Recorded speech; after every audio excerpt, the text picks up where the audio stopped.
Here on ABC.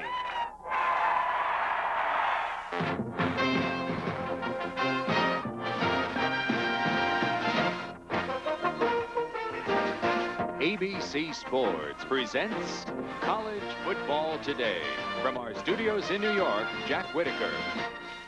Good afternoon, everybody. Today is Bowl Saturday. Just several hours from now, the bowl matchups will become official. Welcome to what's always one of the most exciting afternoons in every college football season. In addition to our bowl roundup, we'll bring you scores and highlights from around the country, plus regional coverage of NCAA college football. There are 15 bowls to be filled, and as of now, Georgia, the nation's top-ranked team, is in the Sugar Bowl and Michigan's in the Rose Bowl, both locking up a bowl berth after winning their conference championships last Saturday.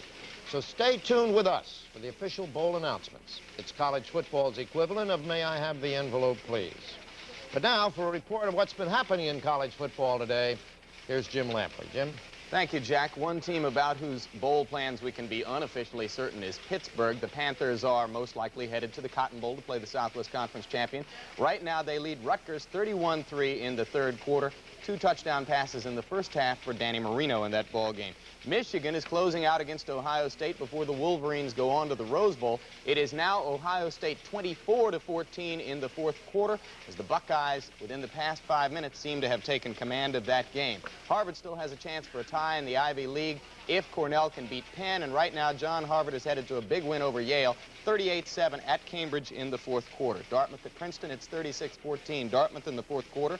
Brown at Columbia in what may be the last game at Columbia's Baker Field, 28-7 Brown in the third quarter. Baker Field will be gone if the construction contract can be approved, and here in New York City, that's never a certainty. Holy Cross at Boston College, it's 28-3 BC in the third quarter. The Eagles, unofficially ticketed for the Tangerine Bowl, are headed for their first bowl bid since the 1943 Orange Bowl. Syracuse at West Virginia. West Virginia is also headed for a bowl. It is 20-0. The Mountaineers leading in the fourth quarter on the way to a 9-2 regular season. South Carolina at Clemson. Clemson's out of the bowls. Clemson President William Lee actually will have a press conference Monday, apparently to finally reveal the official details of the NCAA and/or Atlantic Coast Conference penalties against the Tigers. They lead South Carolina 24-6 in the fourth quarter. Maryland is headed for a bowl. Boomer Esiason had 3 touchdown passes in the first half, and the Terrapins lead Virginia 38-7 in the third quarter. North Carolina is unofficially ticketed for the Sun Bowl. We'll try to confirm that later on. Right now, the Tar Heels lead Duke 17-10 in the third quarter. Duke offensive coordinator Steve Spurrier resigned yesterday. North Carolina State at Miami. Miami started freshman Kyle Vanderwind at quarterback. They lead 17-3 at halftime in that ball game. Kentucky at Tennessee. Tennessee apparently in the bowl picture, leading Kentucky 19-7 in the third quarter. A loss would give Kentucky its first winless season in 92 years of football. Vanderbilt may have a roadblock being thrown in its bowl plans, as the Commodores appeared headed for a bowl game, but now trail UT Chattanooga 10-3 in the third quarter. And of course, no one is rooting harder for Vanderbilt than Bino Cook, who's made a career of downgrading. The Mississippi State leading Mississippi 13-3 in the second quarter. Mississippi President Porter Fortune confirmed yesterday that Steve Sloan will be staying on as coach, though he's never had a winning season there. Michigan State fired their coach, Muddy Waters, earlier this week. Now Iowa is adding insult to injury with a 24-3 lead in the fourth quarter. Indiana at Purdue in the game for the old Oaken bucket. No one can remember, to my knowledge, precisely where the bucket is or whose it is, but it's 13-0 Indiana in the third quarter. Minnesota at Wisconsin, 3-0 Wisconsin. A win would give the Badgers their first back-to-back winners since '63. Iowa State at Oklahoma State, it's 21-0 Okie State in the second quarter. Colorado at Kansas State, 17-7 Kansas State in the second quarter. Kansas at Missouri, 3-3 in the second quarter. Texas at Baylor. And Texas is apparently headed for the Sun Bowl. It's 0-0 in the first quarter. Houston at Texas Tech, 7-0 in the first quarter. TCU at Texas A&M. F.A. Dry has been fired as TCU coach. Now he trails Jackie Sherrill 10-0 in the first. Tulsa at North Texas State. Tulsa's 9-1 and headed for their 10th win if they can beat North Texas State, 10-7 in the second quarter. Brigham Young trying to wrap up the WAC championship. It is 10-6 BYU over Utah at halftime. We'll be back in a moment with the witty and sometimes acerbic comments of Bino Cook on what's happening today.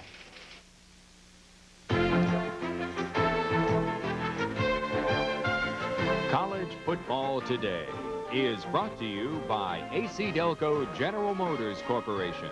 Quality replacement parts for just about anything that moves. AC Delco is the way to go. And by Avis. Trying harder makes Avis second to none. test pilot who broke the sound barrier, General Chuck Yeager. Like most of the jets that I fly, today's cars are loaded with electrical systems. That's why in my car, I use the advanced technology of AC Delco. This Delco Freedom 2 battery is not low maintenance, it's no maintenance. No maintenance, no hassle. Never wait for trouble. Put high technology AC Delco parts in your car or truck. AC Delco is the way to go. I am the Wizard of Odyssey, and I possess the key to create a video game challenge. The keyboard from Odyssey 2. You can type your name on the screen. What wizardry? Change grids, or design whole new ones at will. Or play master strategy games like The Quest for the Rings, or 50 other games. Believe me, the Odyssey 2 keyboard is the key to greater challenge. Buy Odyssey, get $82 worth of free games, including Quest for the Rings and Casey's Crazy Chase. If you want it, I like it. if you really like it, I really like it. we can help you get it. We're GMAC. We want it. GMAC Financing. If you want that new GM car or truck, GMAC offers the convenience of one-stop shopping with rates that make good sense. Right here at your GM dealer. Now at participating GM dealers, get low 10.9 financing on new 82 models. We got it. Well, the witty and acerbic Mr. Beano Cook is right by my side here. If Vanderbilt goes to a bowl game, don't you think you owe it to them to be in attendance? I won't get out alive. I gave money to the Commodore Club, and they dedicated the Florida win to me, which was my pick for #1. Well, I think it's great for that school. Lampley keeps riding me, but I can survive. I was down in Florida this week, Beano, and it really hepped up about Florida State there. Now, Florida State tonight goes to LSU. Now, this is the 4th straight year they've played at LSU. Why is that? Well, Bobby Bowden is on the road so much, he must feel like a Russian general. It's unbelievable. This is the 4th straight year. They're going to go there next year. And this schedule was made 10 years ago, and Florida State was nothing in those days. And LSU said, we would play you, and Florida State said, well, we want to play once at Tallahassee, no soap. He's won 3 straight. It's a tough game tonight.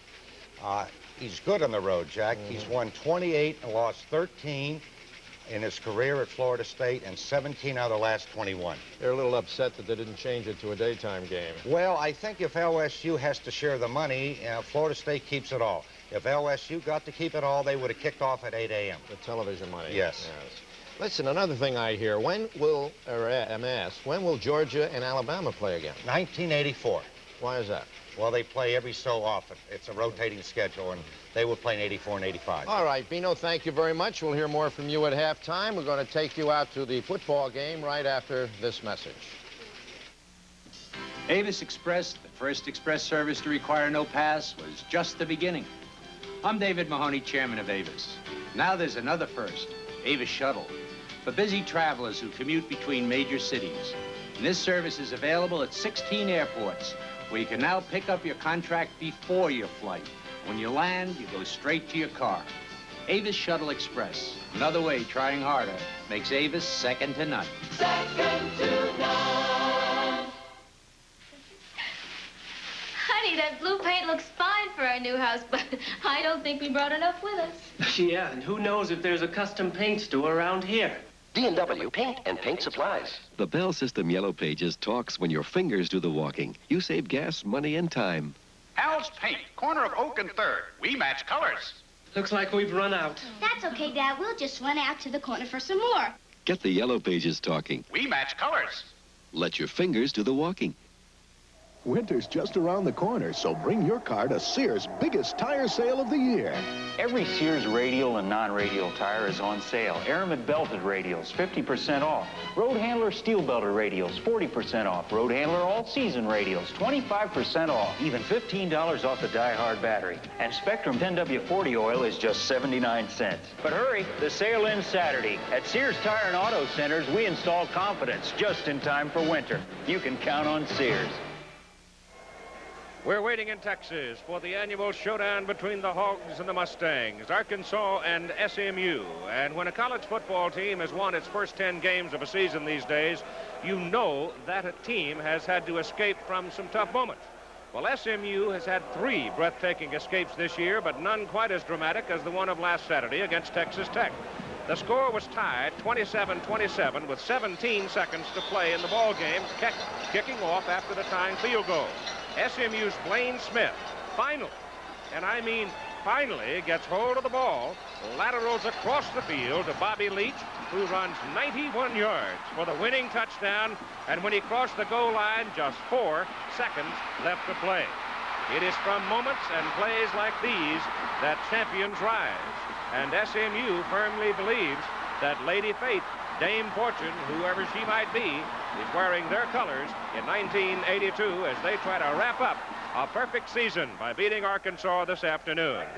So, it's a big one in the conference. It's a big one for SMU as they try to go undefeated for the entire year and win a national championship. So we'll have the Hogs and the Ponies after this word from your local station. Monday on That's Incredible, the world's first strongman human-powered truck race. Then, get ready to celebrate because Monday Night Football is back with American Conference rivals LA Raiders and San Diego Chargers. Monday Night Football is alive again. Here on ABC. Look, I'm in kind of a hurry. We understand. You're a busy guy, right? Right. So you don't always have time to sit down to a meal, right? Right. So what do? I usually grab a hamburger. Can I go now? Not yet. Have you ever tried this? That's great. Where can I get one of these? Ever heard of Schlotsky's? Schlotsky's? Fantastic. We thought you'd like it. Can I go now? Sure. Can I take this with me? That's the whole point of this commercial. Schlotsky's. Our sandwich is something else. This is terrific.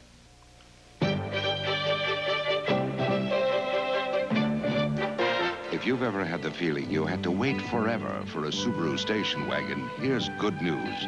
They're available now with on-demand four-wheel drive or front-wheel drive.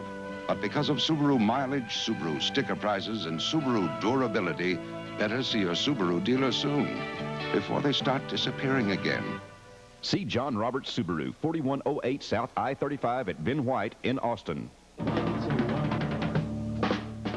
really cut down on it. They're not laying on top. Well, the stage level's quite loud, you know. Yeah. The Who, in rehearsal with Schlitz. 1, 2, 3, 4. Any tough can fight, you can play. Any fool can fall, you can play. Any stuff can reproduce, you can please. Anyone can pay. Schlitz rocks America. It's hard. KVUE-TV, Channel 24, Austin.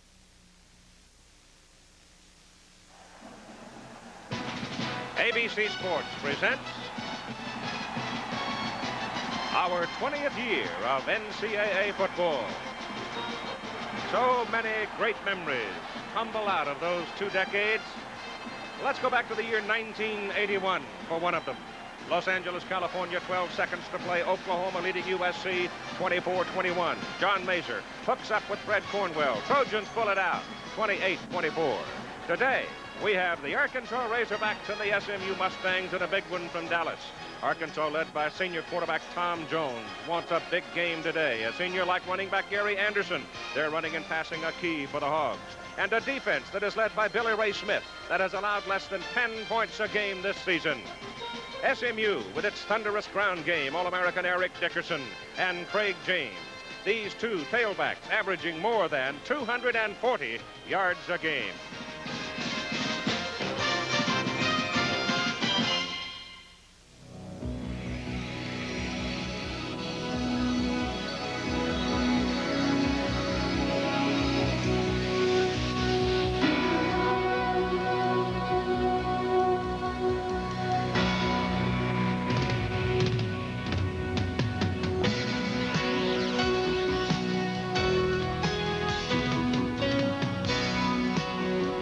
Some things speak for themselves.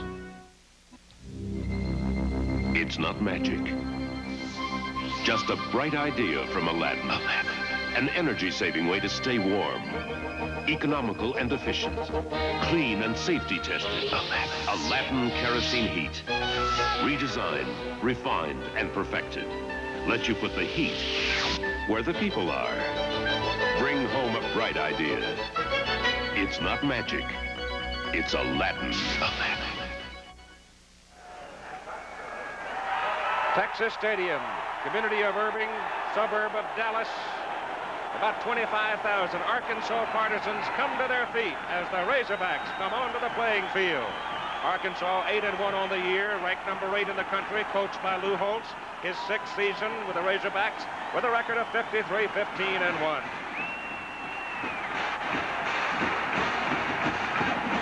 It is a home game for SMU, 10-0. Ranked number 2 in the nation, coached by Bobby Collins. First year at SMU, the Ponies owning Division 1A's longest win streak at 14 games. And a win today gives them their 2nd straight Southwest Conference championship. Hello again, everybody. I'm Keith Jackson, and working with us today, one of my longtime friends, Lee Grosscup. And the reason Frank Broyles is not here and Cupper is here is that Frank, of course, cannot do a University of Arkansas game since he is still working at the university as the athletic director. So he's out in Southern California for USC and UCLA. And Cupper, we're delighted to have you back with us. Keith, it's great to be working with you. You know, I don't think I've ever seen a game where it's so obvious what one team has to do. The Hogs have got to find a way to ambush the Pony Express, but that's no easy assignment because when you talk about Dickerson and James, I think you're talking about the definitive tailback tandem in college football history. More specifically, they have got to keep Eric Dickerson to the inside. That means that they've got to somehow find a way to keep Lance McElhaney from pitching the ball on the option play. That's what he does best. I don't think I've ever seen a quarterback do it better. So I think you're going to see the Hogs jamming the line of scrimmage, and I think they'll come with a multiplicity of defensive schemes, anything they can to upset the timing of Lance McElhaney on that option play. And daring him to throw. Exactly. Okay, now, Arkansas has said they may send up there as many as 4 wide receivers, which is a departure from their norm. Lou Holtz told us yesterday when we talked to him that he might throw the ball in some obvious running situations because what they do best is to control the football with a powerful inside running game. They like the power plays and they like the veer plays, and that's where they've been most effective. They have the best offensive line in the Southwest Conference, particularly that right side. It looks like the Great Wall of China. So it's pretty simple, really. The Hogs have got the muscle. The Ponies have got the firepower. Something has got to give. And we might tell you, too, that Arkansas Swifty, Gary Anderson, number 43, who is a key person in this ballgame, has a very severe case of turf toe. It is very, very sore.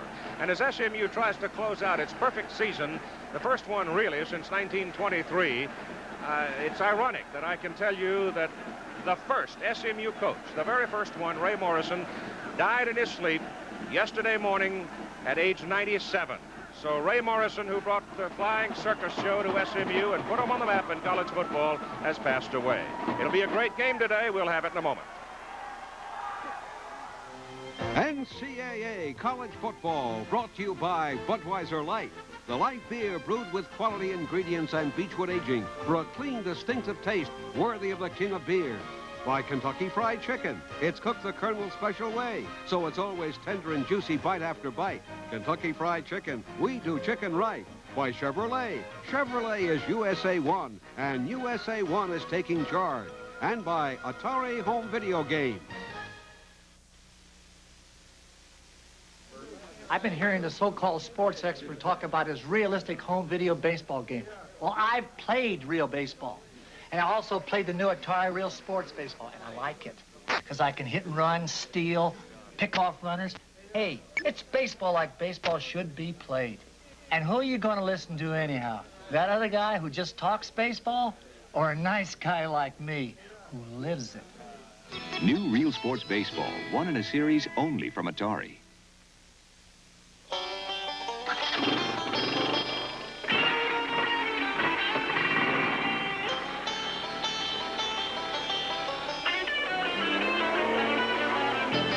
When it comes to three-wheelers, the choice is simple.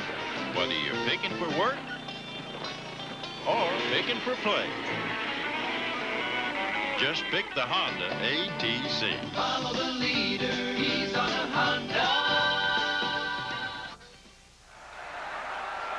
A look down on Texas Stadium from the Goodyear Blimp America out of Houston with Captain Don McDuff and cameraman Charlie Mitchell. And inside, oh boy, the heat's on, the pots are boiling, and here we go. SMU will kick it off to Arkansas. Whit Smith Big angular fellow from Dallas will knock it to Derek Holloway. Down the middle it goes, and Holloway settles under it, averaging just under 20 yards per return. Looks for a daylight. Finds him on the sideline. Pops it out of there. He needed one block to go home, but he is knocked out of bounds up on the 46 by Whit Smith, the man who kicked it off. And so Arkansas opens up with very good field position up at their own 46. And this is the way they will line up. As you see the return by Holloway, and Lee Grosscup, he almost broke a big one. Derek Holloway is the fastest man on the team. He has 4.3 speed. He is their leading receiver on the team. And what he does is he makes that inside move, cuts it back to the outside, and nearly breaks a big one on the opening play of the game. 46 yards on that return. And the Hogs with their first snap of the ball game. Tom Jones, the quarterback, wheels it off the left side, carries himself. And they've got the ball on the SMU side of the field at the Pony 49. Jones is a senior from Ruston, Louisiana. Daddy was dubbed Jones. Gary Anderson weighs in 180 pounds, stands 6'1". The big fullback is Jesse Clark. He's 226 pounds. Derek Holloway, who had the big return, weighs in at 170. And Kim Damron is the flanker moving over to the offense from the defense in his senior season. Second down and about 5, and they go inside with it, and SMU jumps all over the ball carrier as they're trying to wedge out a little hole in there, and these people are important up front. Eddie White, the tight end, 218-pounder. Orson Weems, the tackle, 255. Charles Ginn, a guard, 265. Jay Beckett, center, 255. Steve Court, strongest man on the team, 270 pounds, and Alfred Mohammed, 275 pounds. It is third down, and they need about 3 for their first down. Jones down the line on the option, keeps the ball, gets across the 45. He is turned back at the 44. Where they mark it will determine whether or not he has a first down, as Richard Neely pops him defensively for SMU. It is Kovar, Neely, Carter, Cheney, Washington up front. McDade and Moten are the linebackers, the secondary for the Ponies. Carter, Radford, Hopkins, and Smith. And they are short of the first down by a half a yard. Will they go? The answer is yes. They're going to go, it looks like. They need a half a yard, and the Hogs are going. Jones has carried it twice in the first series, make it 3 times as he tries to go over the top with it, and it looks like he will have the first down. So we open a ball game, Cupper, with a quarterback that's certainly not afraid to call his number. Notice how he favored that right side that time on the quarterback sneak. Wonder why. Well, it's close enough that the SMU is demanding a measurement. They had to get to the 44 of SMU for the first down. He didn't make it by a whole lot. It appeared that he had it. Down it comes. It's right on the nose of the football, and I mean, it is close. Oh, boy. He made that by about a half an inch. Lou Holtz takes a deep breath because it was that close. The officials, Dixon Holman, the referee, the umpire is Bill Anger, Bobby Ratliff, linesman, Bobby Brooks, the line judge, Frank Sherman, the field judge, and the back judge is Horton Hestra. And it's first down Arkansas at the SMU 44. One of the big games of the year in the Southwest Conference, a penalty flag is thrown as the ball goes to Gary Anderson, sweeping it around. They had him lined up in the slot. He gets down to the 40, and it was the linesman who threw the flag. Arkansas, procedure. It could be that Anderson made a forward movement before he made his turn to come back. And he seemed to be running a little tentatively. You mentioned at the top he's suffering from turf toe. That's painful. Oh, Lordy. Remember Ike Forte, who played at Arkansas? Ike had a turf toe problem, too, and it was just miserable. So the 5-yard penalty will back him up to the 49. Illegal motion on the offense. Still first down. First and 15 at the SMU 49. Sellout. It's been sold out since the middle of the week, and we're told there's about 25,000 who came down from Arkansas. They've got Anderson in motion. Tom Jones stands, goes to the sideline, trying to set up a wide receiver screen. The pass complete to Kim Damron. It doesn't get much. SMU defended it very well. The gain is just short of the 45. They were trying to set up a screen with Dameron, the wide man. Only problem was that they couldn't clear the blockers out there to get in front of him. That's sometimes known as the sideline screen. I think the first team that I really saw use that a lot was the Dallas Cowboys when they had Bob Hayes as their wide receiver. And this, of course, is the Cowboys' home ballpark, Texas Stadium. They'll go back to work tomorrow. The ball is just short of the SMU 45. Second down, and about 12 at Tom Jones. On a roll to the right, looking for some help. He gets it across the 40, and the Mustangs knock him out of bounds down at the 39 with Jerry Kovar, the defensive end, rolling him out. Arkansas has depth at quarterback that few teams can enjoy. Tom Jones and Brad Taylor. Great balance for both teams in their offense. The run versus the pass. Follows along the classic lines. More run than pass. But SMU is more the running team. Here's a big play for the Razorbacks now early in this ball game. Third down and about 5, and Jones going the other way. Goes way wide to Anderson. Anderson is caught and cut down at the 40-yard line, and that was an outstanding play by Wes Hopkins, the strong safety. He had come up on the corner to support, and he just didn't take the bait. He decided to plant his roots and stay home and got his man. If you're going to give a clinic for open field tackling, that would have been a good example. He was right there. So Arkansas, with a relatively short place-kicking game, will go to the punt now with the ball at the SMU 40, and Brad Taylor is in to do the kicking with the Reggie Dupart, the deep man for SMU. It's a high-hanging spiral that hits and kicks into the end zone. And so Southern Methodist University will get its first possession at its own 20 after a 40-yard punt by Taylor and no score. When people pump their own gas, they sometimes forget to check things. So when they come in for service... Mr. Goodwrench, there's something wrong. Well, let's take a look. Mr. Goodwrench knows your GM car. He has the right tools and the right GM training available to spot your problems fast. Mr. Goodwrench? Nothing serious. Just needs a tune-up. By the way, your oil is low. Here's how to check. Keep that great GM feeling. With Mr. Goodwrench. With genuine GM parts. Born of tradition, nurtured by pride. Budweiser Light, with a clean, distinctive taste. A light beer worthy of the king of beers. Bring out your best. Bring out your best. The best never comes easy. Budweiser Light. That's why there's nothing else like it. Budweiser. Look down from the ceiling and out of the Goodyear blimp as SMU comes up for its first offensive snap of the ball game from the 20. Lance McElhenney, and Craig James is the starting tailback, and he has the ball. Slashes it over the right side, breaks it pretty well, gets it out to the 26. There is a penalty flag thrown behind the line of scrimmage, and it looks like it came out of the referee's pocket. So SMU is the most heavily penalized team in the Southwest Conference, and they're going to get nailed right here. That's illegal use of hands. That is a 5-yard penalty.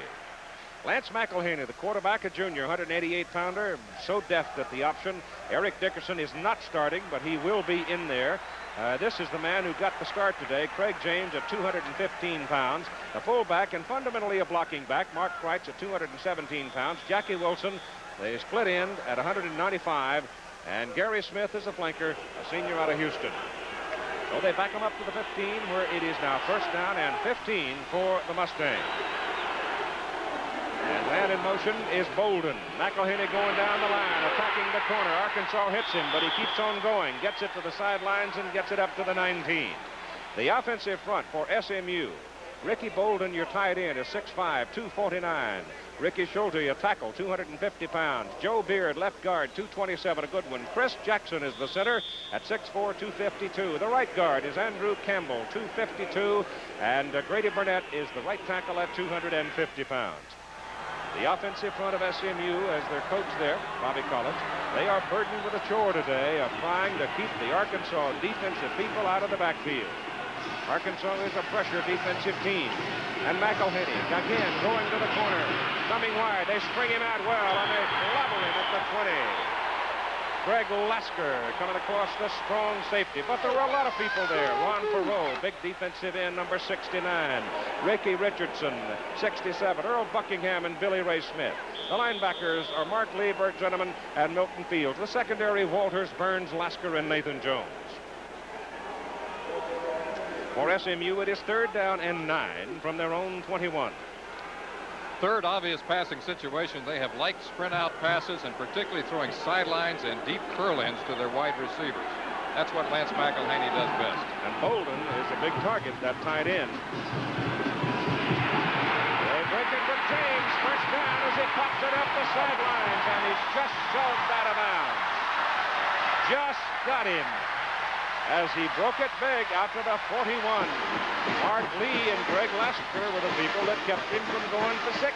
But when you've got the Pony Express, who needs to throw the football on 3rd and long yardage? The sprint draw play to the tailback coming off of that sprint out action. And back across the grain goes Craig James, number 32. Along with Doak Walker and Jerry Levias, here is the best all-purpose player in Mustang history. And it shows up in his receiving as well as his rushing, because he's even thrown for a touchdown for 62 yards. McElhaney on a deep roll goes to the sideline pattern and throws it over the head of Keith Brooks, a freshman from Andrews, Texas, in at flanker back now, so it'll be 2nd down and 10. Eric Dickerson at number 19 you saw there. He's waiting to play later in this quarter, but Craig James, they alternate starts, and it's Craig's opportunity to start today. The Arkansas defense story for 1982 is impressive. Defense has been awesome. That has been really the story of their season. Ball is out near the 42. 2nd down and 10. McElhaney going down the line, turns it back into the middle. And number 48, Bert Zinnemann, the middle linebacker, jumps on him as he gets it up near the 45. So they're going to bring up 3rd and long now, again, for SMU. They mark him over the 45, out near the 46. Lou Holtz will walk 54 miles before this day is over. I think he and Lee Corso are probably the most peripatetic coaches in all of college football. He's a dandy. King of the one-liners, but very serious about football. Michael Charles is in at fullback now for SMU, number 42, 218-pounder. And a whistle stops it. And SMU is charged with a timeout as McElhaney checked off, looked at the time clock. They got 25 seconds to snap the ball, and he was running out of time, so he spent a timeout. We'll be back. I do one thing. I tap, tap, and tap. Because when you concentrate on one thing, work on all the steps, you can reach the top. Like Kentucky Fried Chicken. Their specialty is chicken. And the steps they take to make it right can't be duplicated. They take the best chicken and cook it up fresh the Colonel's special way. It's so good, you can taste it right down to your toes. Kentucky Fried Chicken. We do chicken right. If you want the agent who gives you good neighbor service on your car, home, life, and health insurance, check with State Farm. I'm State Farm agent Carl Cox. What sets State Farm apart is no secret. It's that good neighbor service State Farm is famous for. With State Farm, you have affordable protection that respects your budget. One agent who can do it all. Life, health, home, and car insurance. And just one number to call for that good neighbor service. Check with State Farm. And like a good neighbor, State Farm is there. Because they're fun, high school activities attract millions of participants each year. The National Federation of State High School Associations urges your support for these activities so essential in the development of America's youth.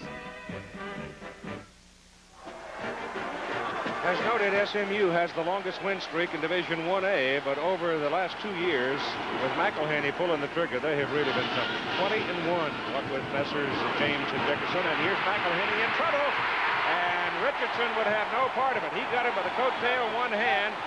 Ricky is 5'11", 260, a senior out of Little Rock, and he just decked him with that one hand.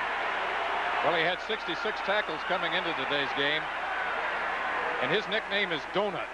Is that right? For obvious reasons. All right, Craig James is in to punt for SMU after the loss. It's 4th down and long. Gary Anderson deep for Arkansas. James is a very good punter. And it's out of there, and a good one. Drives James back to his 18. Gets a hold. Look out! Caught from behind and brought down at the SMU 49. Right now, let's check in with Jim Lampley in New York. First quarter action in the Rose Bowl, and UCLA has struck first. Tom Ramsey with a 9-yard touchdown pass to the tight end Hornsby Howell, and it is 7-0 UCLA. That was a 48-yard punt by Craig James, a 37-yard return, a net of 11, not so good. Right on midfield, Arkansas, first down, Jones at quarterback, big fullback, Clark rumbles for 2, and then there is a collision. Gary Moten, weak side linebacker for SMU, hit him hard. Jesse weighs in at 226 pounds, Moten 204, but Gary had leverage and he got him. They actually marked that ball at about the 47, so give him 3 yards, and you see Moten leads SMU in tackles. In fact, the 2 linebackers, Moten and McDade, are well out in front of everybody else. Moten has led 3 years in a row. And time is now called by the University of Arkansas as Tom Jones comes to the sidelines, and I sort of got the feeling that time, Cupper, that Lou Holtz didn't like what he saw as he ran the ball to Clark. And now it's Jones and his coach and the staff on the sidelines for a conference, as we note future games coming on ABC. On Thanksgiving Friday, the traditional between Pitt and Penn State, and that's an awfully big one for national prestige, because Penn State is, we understand, headed, unofficially at least, for the Sugar Bowl against undefeated Georgia. And, of course, on Saturday, we'll have the annual between Auburn and Alabama, and then Arkansas and Texas. And if Arkansas should squeak by here today, that Texas game down in Austin will be awfully big. Here's some of the scores from around the country. Pittsburgh, big today over Rutgers. And again, I could say to you very frankly and honestly that I think Pittsburgh will be in the Cotton Bowl against the Southwest Conference champion. Ohio State came on in the 4th quarter to beat Michigan, and Air Force is beating Notre Dame out in the mountains, the Rocky Mountains, and I'm not at all surprised. I am not a bit surprised. You had a feeling about that yesterday. Sir. Well, Kenny Hatfield's got a pretty good little football team out there. Notre Dame has had 2 huge games against Pitt and Penn State, and look at here, the Blue Devils are jumping on the Tar Heels in the 4th quarter. My goodness, Chuck Howard, you better get a hold of him. He's liable to fly away. There's a pass thrown to the sidelines, and the pass gets complete to Mark Missler. And Missler out of Tucson, Arizona, hauls it down, and Arkansas's got a first down inside the SMU 40. They'll mark it inside the 38. His brother John caught a few passes for Arizona State. He sure did. West Virginia headed for a bowl game, too, we understand. The Gator, and Clemson's not going to a bowl, but looking like they're going to have another fine season. Maryland beating Virginia. It is first down Arkansas. The ball is right near the 37 of SMU. Tom Jones down the line, pitches out to Anderson. Great speed by Anderson, and he gets almost around the corner. He just simply could not quite outrun Wes Hopkins, and you're going to get a flag and a late hit by SMU. So that's a personal foul penalty, and it's going to move the Hogs on down the field. Split back veer. Here comes the option play. Here's the read on the corner by Jones as he pitches to Anderson, the fastest man in the secondary. Here comes Hopkins along the sidelines. Anderson is down. Smith, the late hit, right there. Lane Smith, guy who threw that lateral last week to win the football game.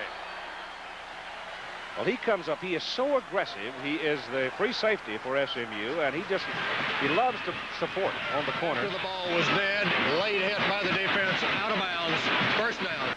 So SMU is backed up now. Arkansas first down at the Mustang 18. Arkansas had the first snap of the ball game. Couldn't punch it in. Now they're close. First down at the SMU 18, and Jones with 1 remaining back. And looked like he might have had some early movement inside by Arkansas, but no flag. So apparently the center, Beckett, on the snap, just got out of there in a hurry. The fellow that snaps the ball up at Nebraska is about the quickest man I've ever seen in making a move off the ball, and Beckett is pretty quick himself. The gain is down inside the 15 to the 14, and Bobby Collins growing concerned now as Arkansas getting close. Second down, 6.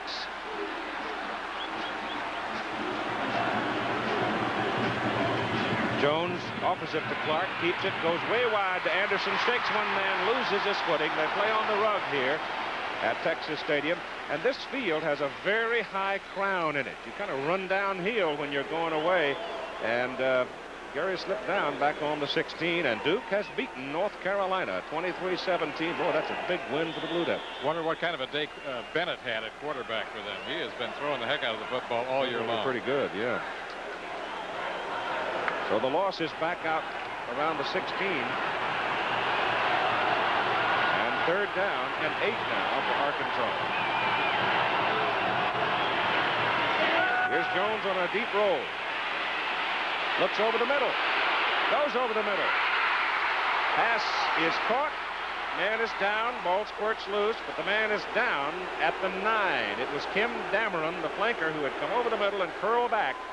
And Tom Jones in some trouble. He wanted to go deep in the corner, but he didn't have Holloway. They took him away from him. And so now you're looking at 4th and 1, and Dameron comes off the field. He was looking for a combination pattern in the right corner. No kicking team on. They're going to go on 4th and 1. The kicking game has not been that strong this year. Villarreal is their place kicker. He does not get the call early here. And now Tom Jones calls a timeout. Jones spends his second timeout here in the first quarter. And so Arkansas will talk, trying to punch it in.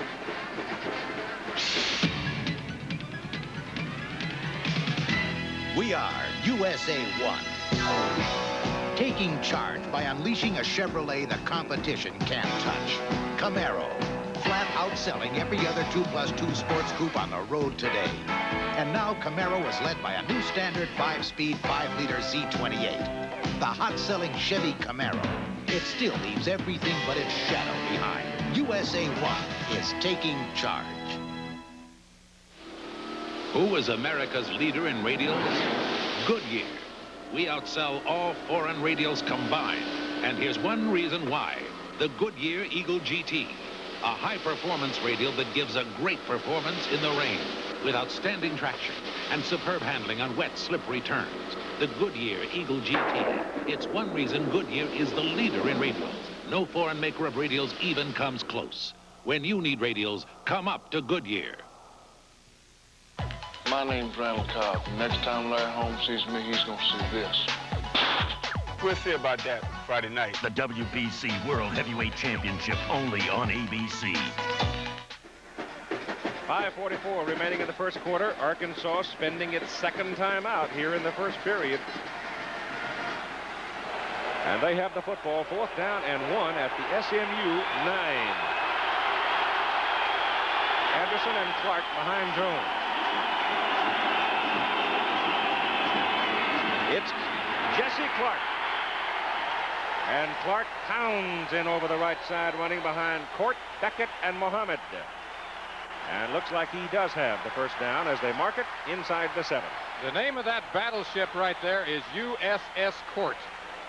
Number 60. That is the strongest man in all of college football with a 585-pound bench press. And you can understand why they like to run the veer option right in behind it. Court, Mohammed, Beckett. And it's first down and goal to go Arkansas. Looks like the ball is just inside the 7. They give the ball back to Clark, and Clark just hit it the 5 and roll back as Neely led the defensive surge along with Michael Carter for SMU. Well, they don't quite give him the 5, so he got about a yard or so. Holloway has come back in now, replacing Mistler for Arkansas. And Derek Holloway will be flanked to the top of your picture as the white-shirted Hogs come to the line on second down and goal to go just outside the 5. Jones keeps it. He turns it to the 3. Well, I'll tell you, SMU's making it hard, aren't they? Very hard. Well, that's an underrated defensive line for them, and their linebackers are very active, and they also had the best secondary last year in the Southwest Conference, not only in terms of interceptions, but in terms of activity on support. From the 3, it is third down and goal to go for the Razorbacks. In the ball game, they lost to Baylor. They were down close. 3 times and couldn't poke it in. Tom Jones goes outside to Gary Anderson. He dives. Touchdown. He got an awfully good block from the wide receiver out there. Awfully good block. And it got it in there. Looked like Jim Schoolcraft was the man out there that took Hopkins off the play, and that opened the door for Gary Anderson. Veer option. There's the fake to the fullback. Perfect timing on the read. Pitches with his left hand. Here comes Anderson, the best all-purpose back that they have. And he finds that crease and sprints up into the end zone. First score of the day for the Hogs. Brad Taylor is in to hold it. And Martin Smith hits the point. So Martin Smith now 20 for 20 in extra points in 1982, and the Hogs lead it. Space. Add more to your home, add more to your fuel bill. Lower your thermostat, but watch out. Bitter cold outer space can make inner space unlivable. Solution, a kerosene monitor system. One of the most efficient heating systems on Earth. Easy to install, with a memory bank that turns itself on and off. A kerosene monitor system for economical comfort beyond the ordinary.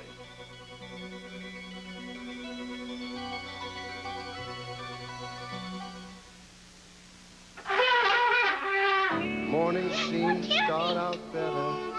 You seem to go much better. Coffee? When you start the day together, Maxwell House and you. Coffee ready? Get that good to the last stop feeling. With Maxwell House, only Maxwell House gives you good to the last stop feeling. Well, sure you can take your breath. Maxwell House. Friday, Penn State's Nittany Lions must roar past Pitt to stay in the hunt for the national title. Saturday, Auburn and Alabama clash. A Thanksgiving football feast next weekend on ABC. Gary Anderson, who scored the touchdown for Arkansas to give the Razorbacks a 7-0 lead. 4:05 to play in the first quarter. Reggie Dufard now going deep for SMU to receive the kick from Bobby Horn. As the Razorbacks, with that big run back from Holloway, or from Anderson rather. Anderson bringing it back to midfield, and they take it down and 10 plays and stick it in the end zone. Bobby Horn is a freshman from Jonesboro, Arkansas. See, he's got the toe of his shoe taped up to lift the ball in the air. And he hits it. Oh, he hits a spiral. My gosh, I haven't seen that in a while. And it's caught way up front by Jeff Brown. And he brings it back out about the 22. Watch now, Cupper. You know, for every great run made by a halfback, some big ugly has done something right. So the tight end Schoolcraft slides off the tight end position, number 80, and he makes the block that gets Anderson in. He seals it off, and that allows Anderson to make the cut and come on into the end zone. Always rooting for the big fellas in the trenches. You like those big uglies down in the trenches, don't you? Yeah, I know. Well, you were there. I got the scars to prove it. Just outside the 21. And Mark Kreitz, the fullback, number 87, Bolden in motion. McElhaney gives it off to Eric Dickerson. And the lineup now, the Football Writers Association having named Eric Dickerson to their All-American backfield for 1982, and he deserves it. 6'2", 217-pound senior from Sealy, Texas. He is averaging just less than 107 yards per game in his career. Only Earl Campbell has more career yards in the Southwest Conference, and he could surpass Earl sometime today. Gain on the play of about 5 for Dickerson. Second down and 5 as McElhaney again gives it to Eric. He looks for the hole on the right side, gets it around the corner, spins it upfield, keeps on driving. Big gain by Dickerson. He slams the ball down at the 48. And Arkansas has recovered the football. Billy Ray Smith coming out of there with it. When it looked like when he made his spin is when he lost the ball. Lou Holtz calls this man the greatest football player he has ever coached. Billy Ray Smith, consensus All-American, comes from the offside. Now Dickerson is going to lose the football right here. Now watch the alert reactions of number 87, Billy Ray Smith, as he covers the ball right along the sidelines. And that is a big play for the Razorbacks. Somebody stripped him of the ball. Keith Burns, number 30, looked like the man that had a hold of him. They had him right on the ball, and he just pulled it loose, and suddenly there it was. And here's Arkansas operating out near the SMU 47, and Brad Taylor with a strong arm going deep. Anderson's got it down the sidelines. He drops the ball, but he had stepped out of bounds at the 21. He had stepped out of bounds at the 21, and Arkansas will keep it.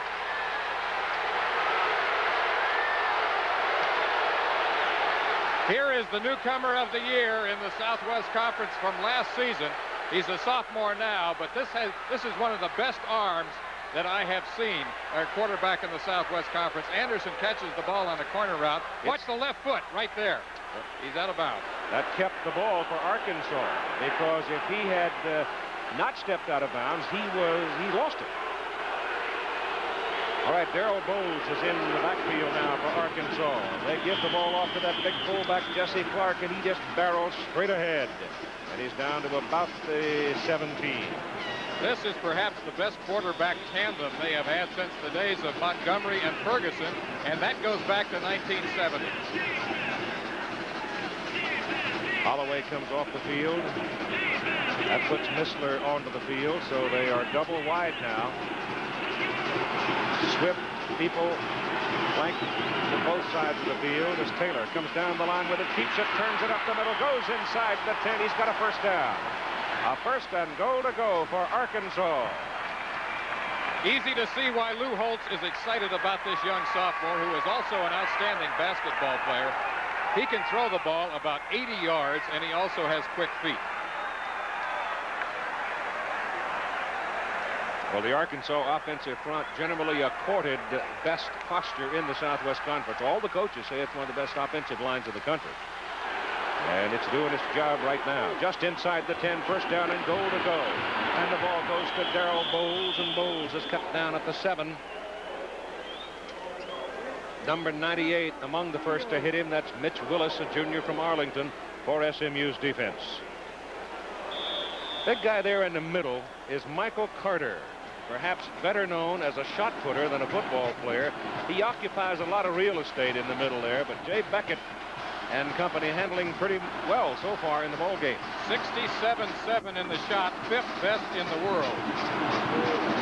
On second down and goal, Taylor drops back, pulls it down as if it's a quarterback draw, and maybe that's what they had in mind, but the end result is that SMU drops him for a loss back near the original line of scrimmage, just inside the 10. With less than a minute and a half to go in the first quarter, Arkansas leading 7-0 and trying to get another one here. Dropped by a super freshman, Anthony Beverly, who is probably going to be the newcomer of the year on defense for them. Now they're going to send Kim Dameron and Mark Missler both wide to the top of the picture. It's third and goal just inside the 10. And Taylor rolls it left, gets good blocking over there. He's got time, but he's got nobody to throw to. Throws it off short, and Dameron had no place to go with it either. And so the SMU defensive people really shut the door on that one. Kevin Chaney, number 58, was harassing Brad Taylor. And give some credit to the coverage in the secondary, because there was nobody to throw to. He scanned the field. He had time to scan the field, but nobody was clear. They will go for 3. It will be a 27-yarder. Martin Smith, barefooted, out of Taylor's hold. The hold is good. The kick is blocked. It is blocked. Number 29 blocks it for SMU. That's the great cornerback for the Ponies, Russell Carter. Nobody touched it. Russell Carter, who is a track man, shows some of that speed. He has world-class speed in the quarter mile.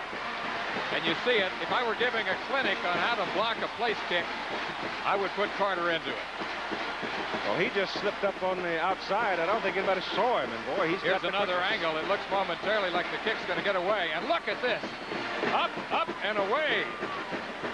He has a Superman costume in his closet. So they miss the field goal as Carter blocks it.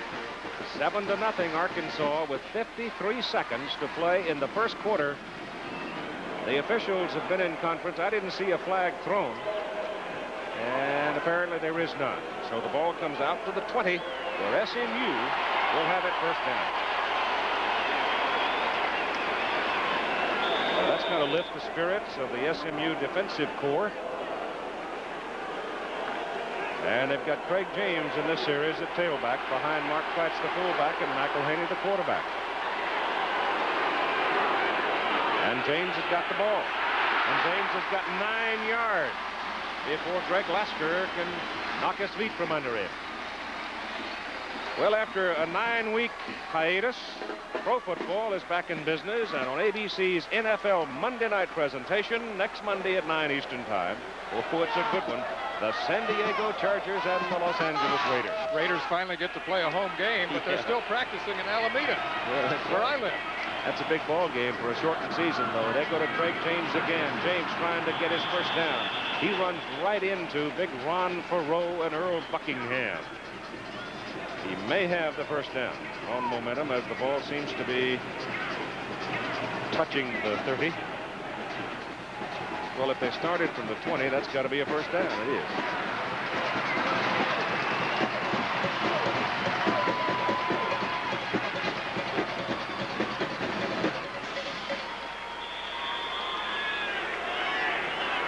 Beautiful day in the Dallas area. Temperature up in the low 70s. Mostly covered here, however, at least the crowd is in Texas Stadium. Time has run out. We've played a full quarter now in this annual between the Mustangs and the Razorbacks, and the Hogs lead it 7-0.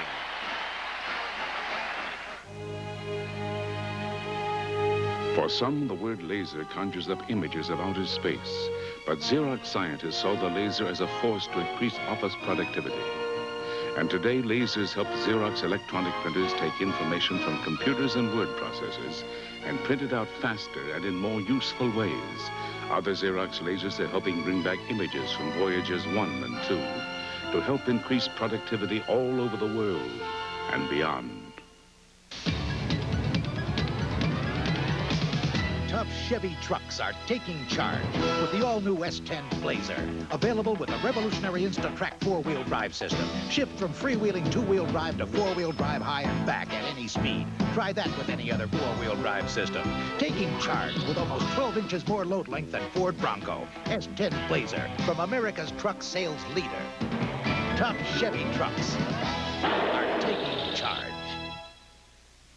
Remember how you suffered the last time you had a head cold? Well, remember this. To relieve congestion, sinus pressure, sneezing, and runny nose, no leading nasal spray offers more kinds of relief ingredients than 4-way nasal spray.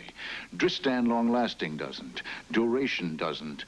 Afrin doesn't. 4-way works with a combination of 2 decongestants and an antihistamine. In fact, no leading spray relieves more kinds of cold symptoms than 4-way. Not Dristan, not Duration, not Afrin. Remember 4-way next time you have a cold.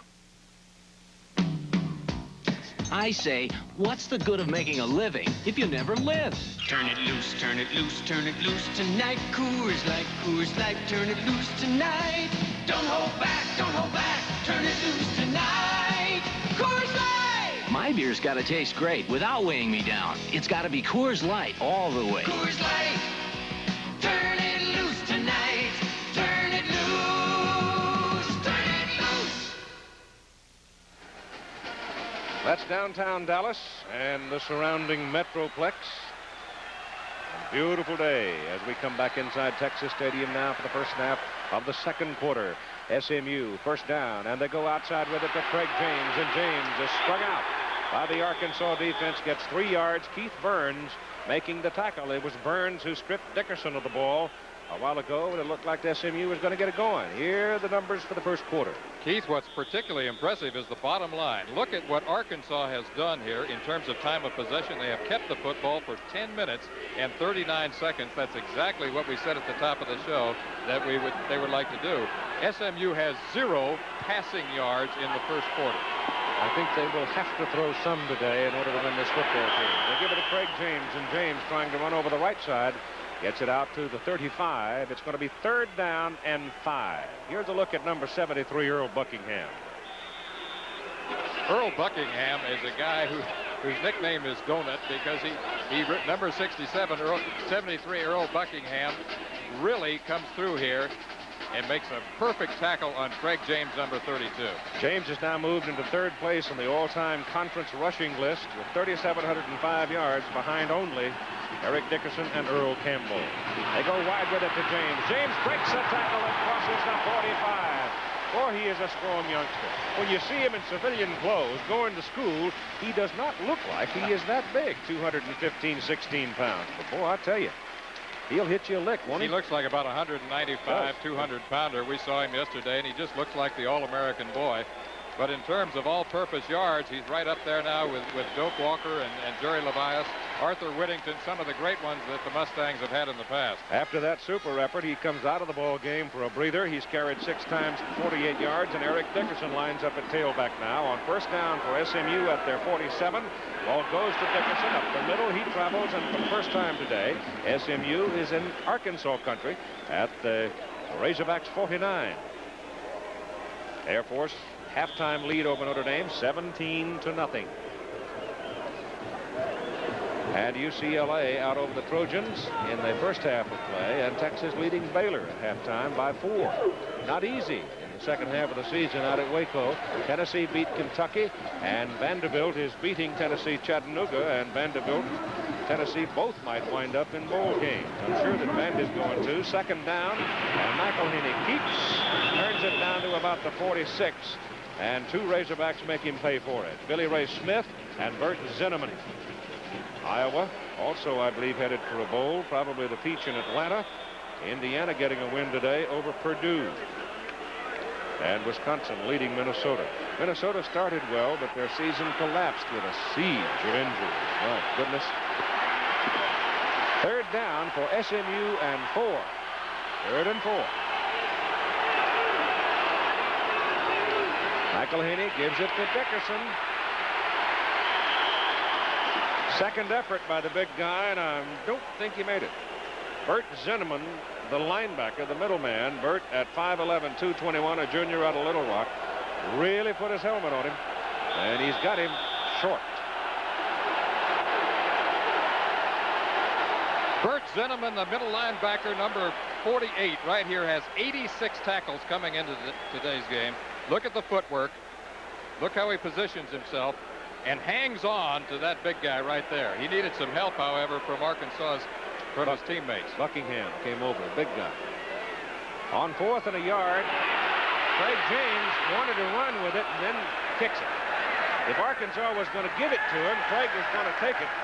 But then Arkansas shut it off, and James, showing his versatility, pops it up in the air and kills it down on the Arkansas 10.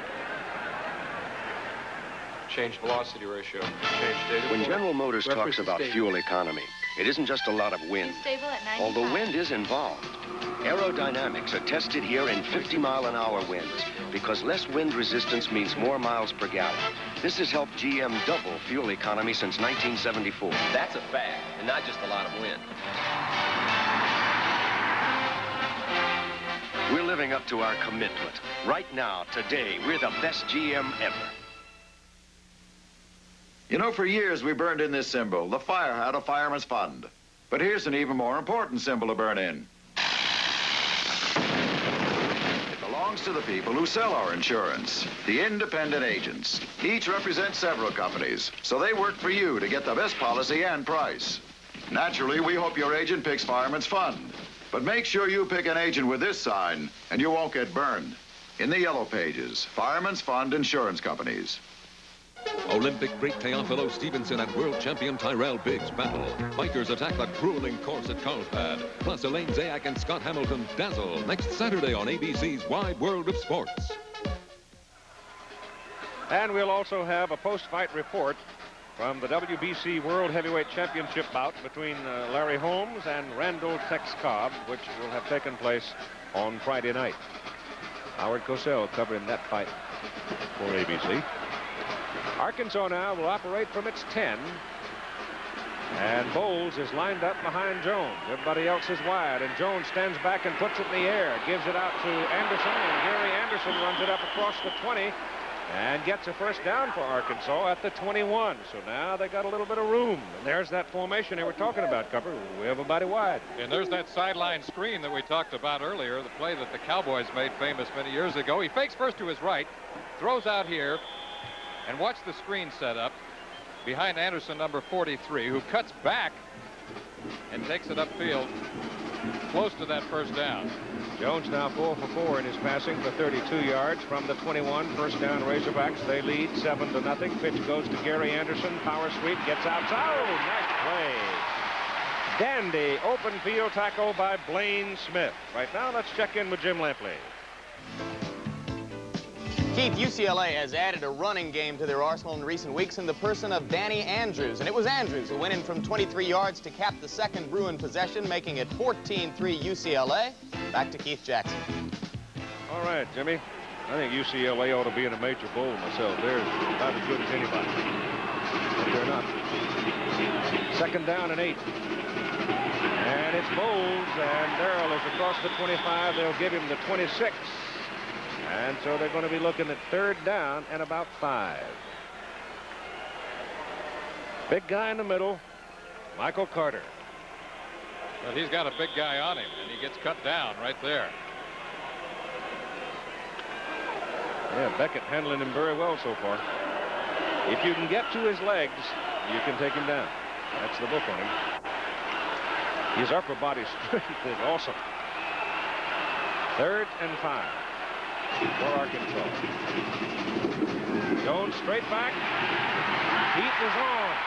Oh boy, the heat was on. Number 93, Russ Washington, was untouched, and he was going to dehorn Tom Jones, and Tom had to unload it. Take a look at Washington.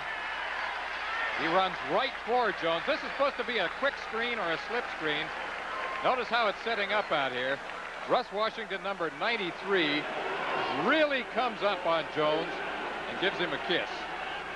Brad Taylor, high snap, kick is out of there with some pressure. No roughing the kicker. A good kick upfield. It is picked off by Dufard, and they bring him down at the 35. It was a 51-yard punt by Brad Taylor, and the kick was away, and his foot came down, and he got buried by a bunch of blue shirts. Now let's take another look at it. Once the foot's down, it won't count if he's hit. Well, that's very close. Locked into it, I guess. If locked into the kicker. Yeah.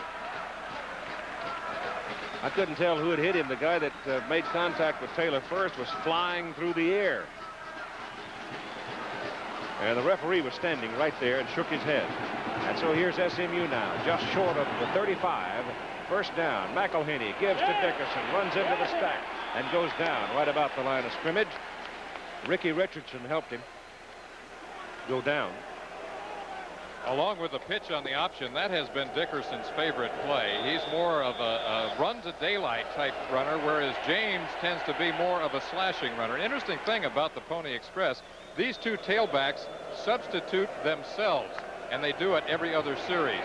They tried to create a rivalry. The press tried to create it, but it hasn't worked. Second down and 10, just short of the 35. McElhaney, quick pop, pass is complete. And the play is good for a first down for SMU. Up to the 48 is Gary Smith, the flanker. Breaking from the slot position, just a little pop. Gary Smith, number 89, is running a quick post pattern. There he is. He plants the foot, comes down and in. He has 18 catches for 318 yards coming into today's game. And there he is in the secondary, and he makes the good north and south move. It's that kind of a play, Lee, that will cause Arkansas a lot of grief. Their defensive alignment. Now they're set up there with a 5-man, almost a 6-man front. You get the penetration, but they miss him. Ron Farrow had the penetration from defensive end, had his hands on McElhaney for a loss on the play, but McElhaney just spun away from him and got some yardage out of it. I think McElhaney turned the wrong way on the option. Well, if he had tried to go the other way, Farrow would have eaten him up. Ball is right at midfield. He got 2 yards gain instead of about a 3-yard loss. And it's second down and 8 for SMU at midfield. Having a little trouble getting in the right place, and that's going to cost them a timeout. It's either a timeout or a 5-yard penalty. They'll spend the timeout. They have one remaining with 7:52 to play in the first half, and Arkansas leading 7-0. The last time in television had a $50 rebate, I refused to do it. And now they're trying to persuade me to do another one. Well, perhaps I was a bit hasty. After all, in television is a marvelous system, and $50 is a big rebate. So buy it in television before November 28th and get $50 back from Mattel Electronics. And hurry. $50 rebate offer ends November 28th.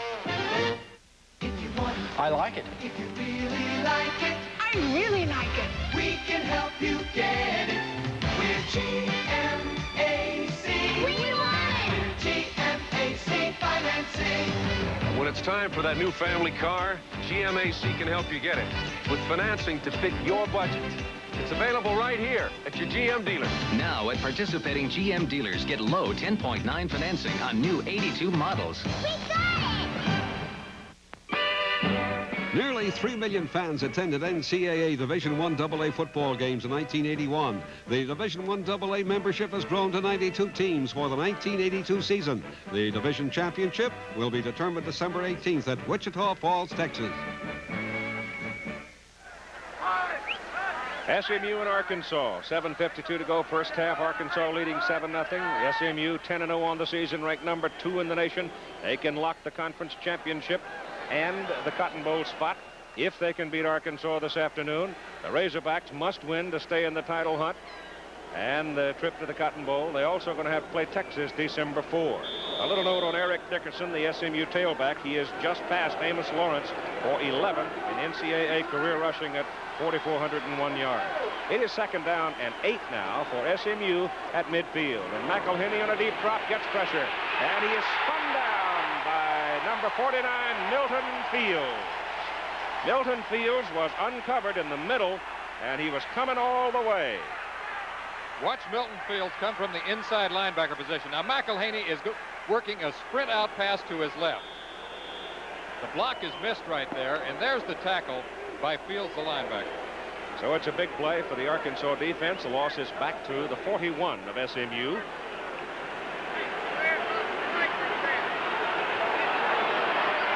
It is 3rd down and 18 for the Mustangs. McElhenney coming down the line. Keeps it. Breaks it big. First down. Got it right up the middle.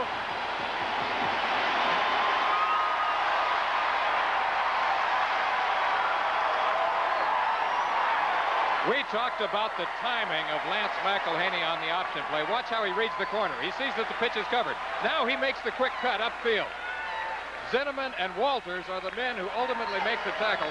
Zinneman, number 48. Danny Walters, number 22, closing in on Lance McElhenney. They say about him, you know the cliche, all he can do is win. Mark Kreitz made a big block to get him on his way. And it's first down SMU at the Arkansas 38. Eric Dickerson, he goes up the middle, and he runs into Messrs. Buckingham and Fields. But he took the ball inside the 35 to the 34. There's his history. That's enough right there. Since he took over in 1980, 24 wins, 2 losses.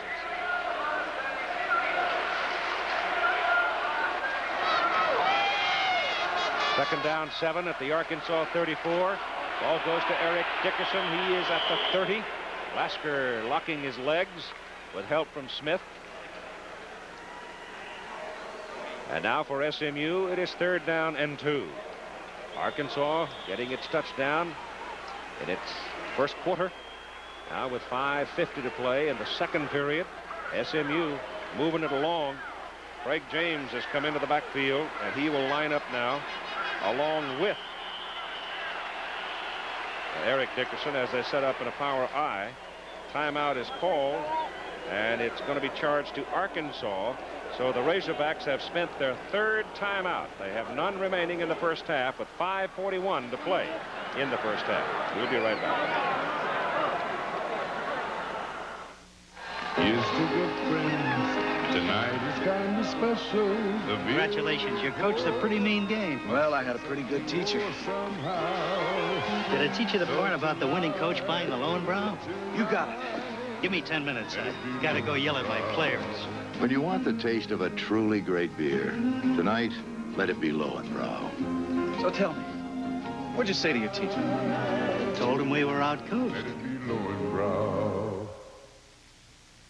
Some years ago, the Army asked Fram to design a special air filter to protect helicopter engines against the dust they kick up when they land. So we made this special double filter. Today, we make the same kind of thing for cars. The Fram Extra Light. It works like two filters in one. It traps 50% more dirt than our old single filter, but it doesn't cost any more. The Fram Extra Life. 50% extra protection at no extra cost.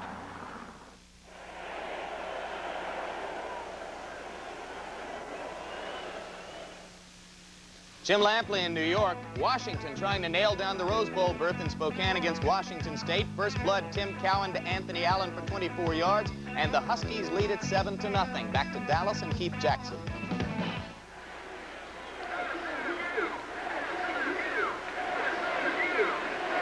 We're at Texas Stadium in Irving, part of the Dallas-Fort Worth Metroplex, they call it. And it's SMU in Arkansas. 3rd down and 2 for the Mustangs. Arkansas leading 7-0. Power eye. James over the top. Didn't make it. I don't think he made it. They stuff him right at the top of the stack. And again, Milton Fields, number 49, the linebacker, is right up there, eyeball to eyeball with him. Or would you prefer jawbone to jawbone? It's 4th down and at least a yard. Makes you think of Hacksaw Reynolds in last year's Super Bowl. It does. Arkansas now making some changes and going to a goal line defense. Again, same alignment, power eye. James is the tailback. He's got it. No, he doesn't. Dickerson's outside. And it's a first down for SMU as McElhaney performs the option brilliantly. And Dickerson goes to the Arkansas 18. We talked about this at the very top of the show. This is what Lance McElhaney does best. This is his gift. The read on the option play, and he flips just as well with his left hand as he does with his right. How do you defend something like that? Absolutely impossible because the timing is picture perfect. Brilliant play. That is a great athlete. His daddy was a great athlete. Yes, he was. Tough one. On first down, it comes the other way. Same man, though. Dickerson inside the 10 to the Arkansas 9. And right now, the Ponies have the Razorback defensive people reeling. They got them guessing. There is a man, that tailback, Eric Dickerson, who pro scouts have been telling me is a combination of Chuck Muncie and O.J. Anderson. You look at him with those goggles, sometimes he looks like Muncie. Ricky Bolden is shaken up on the play. Time is taken for a moment for him, the SMU tight end, and he's going to have to leave the ball game. Dickerson now has carried 9 times, and he has gained 60 yards. That could be a loss for them. Bolden is a good one. But he's a good blocker. 7 catches, and 3 of those have gone for touchdowns, but mainly, as you say, the blocking is what makes it for him. The reason Eric Dickerson, as you see his record there, wears the glasses. He can't see downfield. He needs the glasses to see downfield. And he's always thinking downfield when he gets the ball, too. He is a daylight runner. 2nd down and 2 from the Arkansas 9. Inside Craig James, he's got the first down as he reaches the area of the 6. So it'll be 1st and goal to go, SMU at the Arkansas 6. With that time remaining in the first half. Quick hitting trap play that time out of the power eye. A little variation for them. I guess you'd call that the 7. The ball is put down closer to the 7. And now James has passed Earl Campbell for 2nd in Southwest Conference rushing attempts, making James and Dickerson the most prolific runners in conference history. And McElhaney gives to Dickerson. It's a touchdown.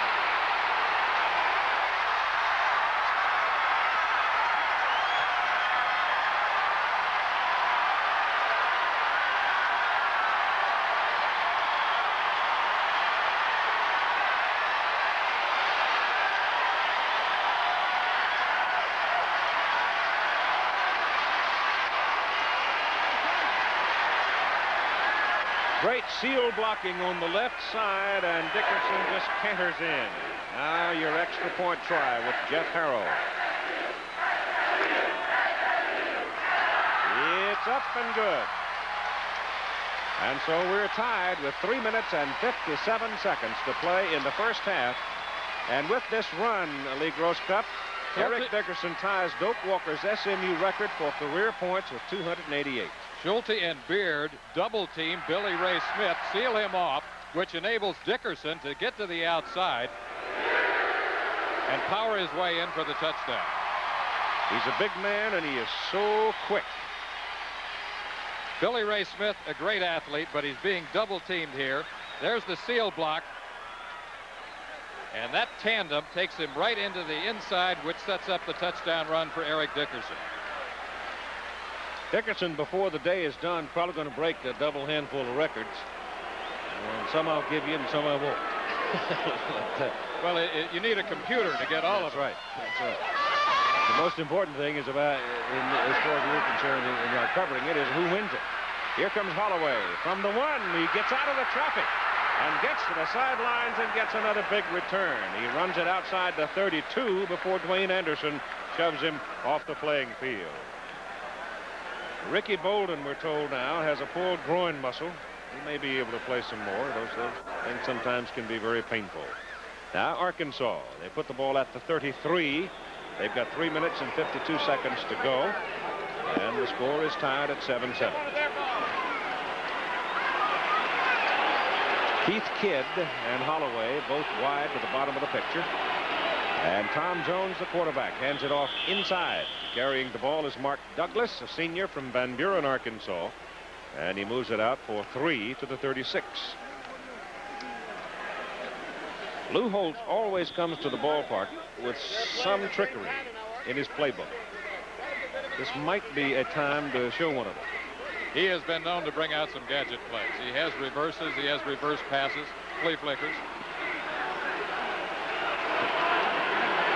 Again, double wide to the bottom of the picture. Jones coming down on an option, goes outside with it, gives it to Gary Anderson. Gary gets it up to the 42, close to the 43. Maybe a little short of his first down. He's got to go to at least the 43 to get his first. They're going to call it first? Yes. No, they're not. Half a yard. I'm not sure I really like the 2 quarterback system, but if you're a coach, it's nice to have 2 quarterbacks like Jones and Taylor. I didn't like it because it really breaks up the tempo of the game. Of course, if one gets hurt, that's one of the problems USC has had. Big play defensively by number 31, Anthony Beverly, the freshman from San Antonio, as he stepped inside, planted himself on the option, and collared the ball carrier. And he may have held him. Bobby Collins is excited about that man, number 31, Anthony Beverly. Kind of a Fred Dean type player.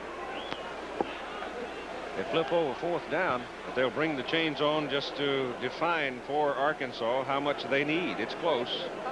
They may not need any. They don't. Must be an SMU man handling the sideline marker. He flipped over 4th down. First down for the Razorbacks. Ball at their own 43, and the clock running at 2.5 minutes to go in the first half. 7-7 ball game for the Southwest Conference Championship, and a spot in the Cotton Bowl for SMU if they can win. Arkansas has got a game left against Texas December 4, which we'll have for you here on ABC. They go to Gary Anderson, and he is hit at the stack. He sort of tripped over the legs. A lot like Michael Carter might have had a big arm out there trying to trip him. And he gets the ball up to the 45 for 2. Ohio State and Michigan. Michigan took the opening kickoff and went right down, but then turned it over on the Ohio State 9. And the Buckeyes hung in and finally got it going and won the ball game. And Bennett, as you suggested, Cupper, had a big day, 25 out of 34. That's big enough. That's big enough. Back goes Jones on a deep drop. Sets up the screen for Anderson. He is a good open field runner. He is an exciting runner. And he's down to the SMU 43 for a Razorback first down before Wes Hopkins can get him. This is the fastest back that they have, and as I've said before, one of the great all-purpose players in Arkansas history. He runs, he catches, he returns. Now, three years ago, you know, they made it legal for linemen to go downfield on screen passes. And that's what sets up that kind of play. First down at the SMU 43. Jones keeps it. And he is dropped behind the line of scrimmage by number 98, Mitch Willis. I should clarify that and say that it's legal if the ball is thrown behind the neutral zone, sometimes known as the screen pass rule. I think the thing that has dramatized the passing game in college football as much as anything, though, is the freeing the arms of the offensive linemen. That's really opened it up. Good point. Second down and 11 from the 44. Pressure on Jones. He runs away from it, gets his pass off to Anderson on the sidelines, and it is incomplete. Pass broken up by Wes Hopkins, the strong safety for SMU. When they started the season up at Arkansas, they had Anderson at flanker. They wanted to get him out there, get him one-on-one, but they found out they needed him as much as a running back, at least the threat of his speed. The pro scouts that I have talked to project him as a wide receiver in the National Football League. He's been there 2 springs in a row, but they say he always winds up back at that tailback position. Third down and 11 now for Arkansas at the SMU 44. And the clock shows 47 seconds to play in the first half. Look out for this one. Anderson can throw it, but he won't. They'll get him for a loss back at the 48. Russ Washington, 93, and Wes Hopkins, 46. Come whistling in, and now Arkansas will have to punt on 4th and long with 30 seconds to play. We have a lot of scores to deal with out of our studio in New York. I have some highlights for you, as well as Tim Brandt's conversation with the 2 coaches in today's game. Brad Taylor is in the punt. He's hit him 40 and 51. Third punt of the ball game. Dupart is the deep man for SMU. They're letting the clock tick away. Run as much of it off as possible. They're going to take a 5-yard penalty as the 25-second clock expires. And time has run out in the first half.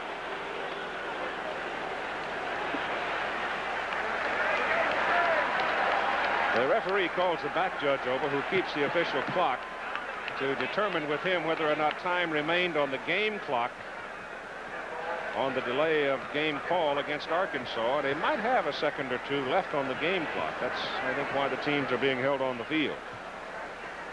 Because the 25-second clock seemed to expire a second or 2 ahead of the game clock. It's an academic sort of a thing, because Arkansas now, off that penalty, can go ahead and run it out again, or else they can set themselves up and try to do something different. They send Tom Jones out onto the field, so what Tom apparently is going to do is just take the snap. The offensive unit has come back now. The kicking team has come off. So apparently they will do one of 2 things. They'll either run out the clock, or they will just put it up in the air and see what happens, hoping you can get a defensive penalty. But Gary Anderson's out of there right now. So let's see what Lou Holtz has decided to do. He's going to run out the clock. Pitches off to Bowles, and Bowles turns it upfield. He gets into the secondary and runs it down to the SMU 32. And Bobby Collins may well have had another gray hair on that one, and it looked like Bowles might pop it out of there. So we're even at halftime. SMU 7 and Arkansas 7. And now let's join Tim Brandt. Bobby, a well-played first half on both sides of the field. You did have a couple of breakdowns in the kicking game, 2 long returns. How do you correct that? Well, I think that we've got to stay in our lanes, and we've got to correct those that took field position away from us. We seemed like we were starting a long way from the goal line when we got the ball offensively. We've got to correct that and just stay in our lanes and cover and break down and make the tackle. Bolden, of course, is a key man on the option play with his blocks. He came out injured. What is his condition, and will he be back? Okay, he's fine. He's got a bad knee, but he's fine, and he went right back in the ball game. He was in there on the touchdown. McElhenney's been sacked 2 times, minus 20 yards. What adjustment do you have to make there? Well, we got to continue to sprint on the corners. I don't think we can stay in the pocket. We got to sprint on the corners and throw the ball on rhythm. Are you pleased with the first half? Well, I'm not pleased. It's 7-7 tie, but you know, we've got to work hard, and I think it'll be a terrific second half. All right, Bobby, thank you very much. So that's the story down on the field. Back up to you, Keith. We'll be back with today's halftime activities after this message about an upcoming show on ABC and a word from your local stations.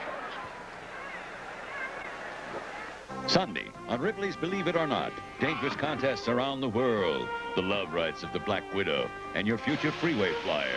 Then, how does one teach a shark to commit murder? Someone's playing a That's what we have to do. We have to reach down deep, a little bit deeper on our character. All right, Lou, thank you very much. Thank you. Back up to you, Keith.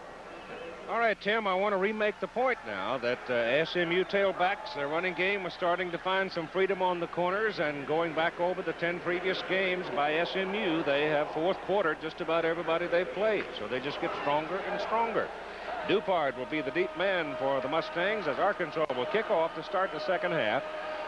If SMU wins, they win the conference championship, they go to the Cotton Bowl. If Arkansas wins, they still have a shot at sharing the conference title, and they will go to the Cotton Bowl provided they can beat Texas on December 4. That's the background to it. And the second half is underway with Dupard coming to the sidelines to accept the kick at the 3. Going the other way. And it's Gary Anderson, the running back, who finally makes the tackle for Arkansas after Dupard brought this big crowd up screaming at the 27. It'll be McElhenney at quarterback with Dickerson, James, Kreitz, Smith, Wilson. Up front, Bolden, he's all right. Schulte, Beard, Jackson, Campbell, Burnett for SMU. On his ball, first down at their own 27. On offense, in the first half, the two teams were dead even, 148 apiece. Man in motion for SMU, and the pitch goes to Craig James, starting the second half as he did the ball game, and he runs out of bounds up at the 32. Now, the wide man, number 89, had come out there, Gary Smith, and threw a big block. Billy Ray Smith leads the defense for Arkansas. Earl Buckingham weighs in at tackle, 250 pounds, and Ricky Richardson in at 260 pounds. Ron Perot, the other end, 253, 6'8". He's a big one. Mark Lee, the linebacker, 199 pounds. Bert Zinneman, 221. Milton Fields, 220. And for SMU, it is second down and 5 from the 32. Gives the ball off to James again. James is button heads right at the line of scrimmage and close to a first down up around the 37. The Arkansas secondary, Nathan Jones is a 190-pound cornerback. Man at the other corner is Danny Walters. He's in at 191. Keith Burns, who stripped the ball from Dickerson, 201. And Greg Lasker, a freshman, who's moved up into a starting spot at strong safety. It is a first down for SMU. They were selling everything in town yesterday and today. There's 4 or 5 boutiques around town that are full of Arkansas paraphernalia. From the 37 for the Ponies, first down. McElhenney, a little pop pass. It is complete. They ran that play one time in the first half, and it worked. They run it again here, and Gary Smith comes down with it. He's got a first down for SMU, and here are your halftime statistics. You said it a moment ago. We thought the game would be close. It's 7-7 on the scoreboard, 148 in total yards. The key in the second quarter, as you pointed out, Keith, is look how SMU creeped up there in time of possession. That is close now. It was not close in the first quarter. Bobby Leach comes wide out of the picture now. They've got him flanked. He's become a folk hero. He's made 2 of the biggest plays this season for SMU, but they pitch it back to Craig James. He goes the other way, and now SMU believing they can take control of the game, starting to just hammer with those big tailbacks. Billy Ray Smith gets involved in this one, number 87. Billy Ray Smith, number 87, has been called by Lou Holtz the greatest football player he's ever coached. He's fighting off the block right there of number 87, Bolden, the tight end, who was shaken up in the first half. He's back now, and you see that's quite a battle. Gain of 2 yards by James, second down, 8. Ball is now on the Arkansas 49. McElhenney gives it to James again, and James is down near the Arkansas 45. To amplify on the point of Bobby Leach, it was Leach who caught the ricochet touchdown in the Texas game that sent SMU on their way to victory.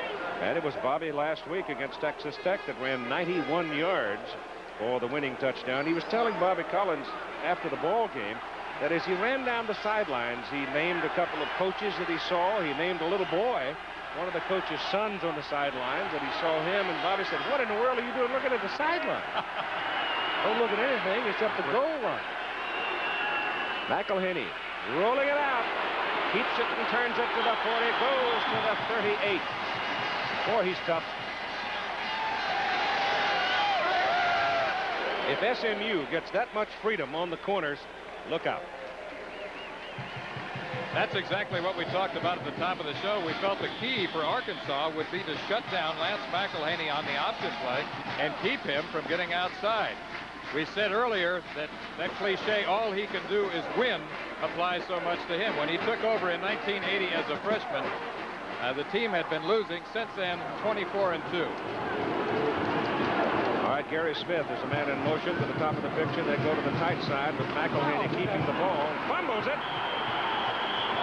And SMU will keep it as the ball was knocked out of bounds. Arkansas man had a shot at it, but Buckingham couldn't get a handle.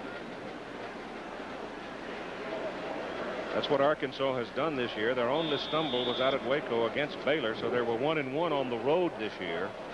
And they lost a ball game when they failed to stick at the end zone when they had 3 very good opportunities. SMU, we told you earlier, had 3 breathtaking escapes, one against TCU, one against Baylor, and the last one against Texas Tech. On second down 11, McElhinney drops back, throws the pass good to Smith. First down at the Arkansas 27. Gary Smith out of Houston. Bobby Collins told Tim Brand at halftime that he would like to continue with the sprint out passes, get the ball to his wide receivers. That time, once again, Gary Smith down 14 yards on the curl-in route. He had 18 receptions coming into today's game. That is his 3rd catch today.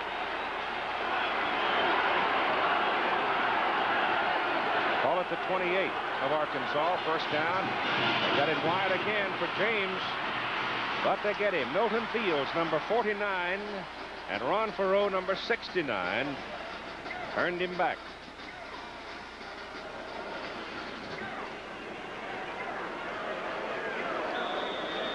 That's called stringing out the option.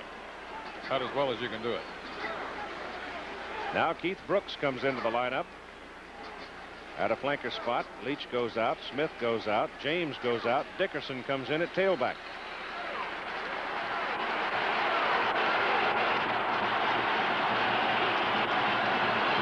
Second and 10. Give the ball to Dickerson. Runs into Buckingham and company, and he stopped at the 25.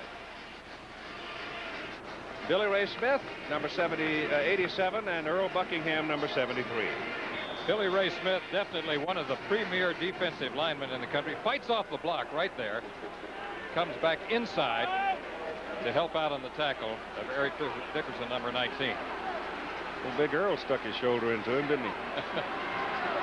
Right there. Third down. Got 8. McElhinney back. Heats on. Billy Ray Smith made the play. He's an All-American. In the life of every quarterback is a blind side, and you don't want it to be Billy Ray Smith, number 87. Lance McElhinney is not looking for this big guy. 6'4", 230 pounds, consensus All-American, Lombardi candidate. He hurdles over a blocker and then swoops down on Lance McElhinney, number 11, for a great tackle. And sets up for SMU a 49-yard field goal try by Jeff Harrell, whose longest in his career is one of 46 yards. Hold is good, with plenty of leg on it, and it's good. Jeff Harrell nails a 49-yard field goal as SMU goes on top for the first time today, 10-7.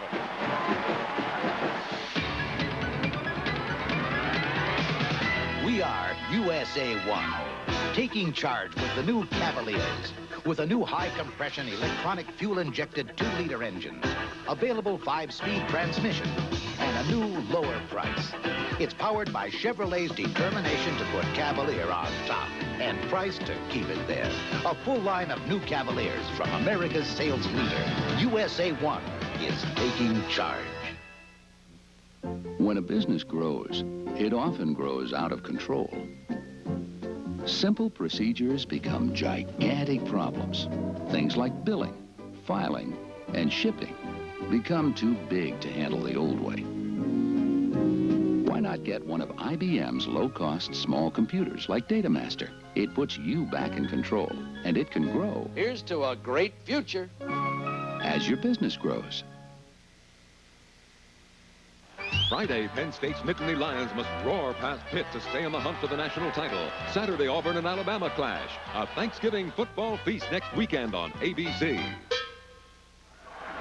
Well, I would imagine there are folks jumping around up on Mockingbird Lane in Dallas as the Ponies have gone out on top 10-7 over the Razorbacks of Arkansas. A 49-yard field goal by Jeff Harrell, the longest he has ever kicked in his college career.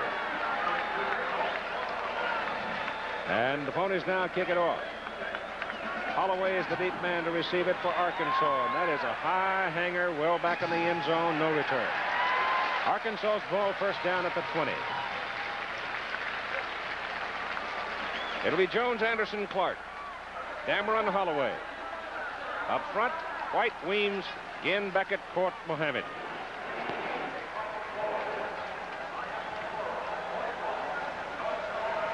Arkansas running a lot of options in the first half. Passing game good for 72 yards. See whether or not they choose to use the air more here in the second half. On the first play, it is the big fullback, Jesse Clark. He is close to a first down on his first carry of the second half. Jerry Kovar is a defensive end for SMU, 215 pounds. Richard Neely, a 250-pound tackle. Michael Carter, a 274-pound middle guard. Kevin Chaney, the other tackle, at 256. Russ Washington, defensive end, 214.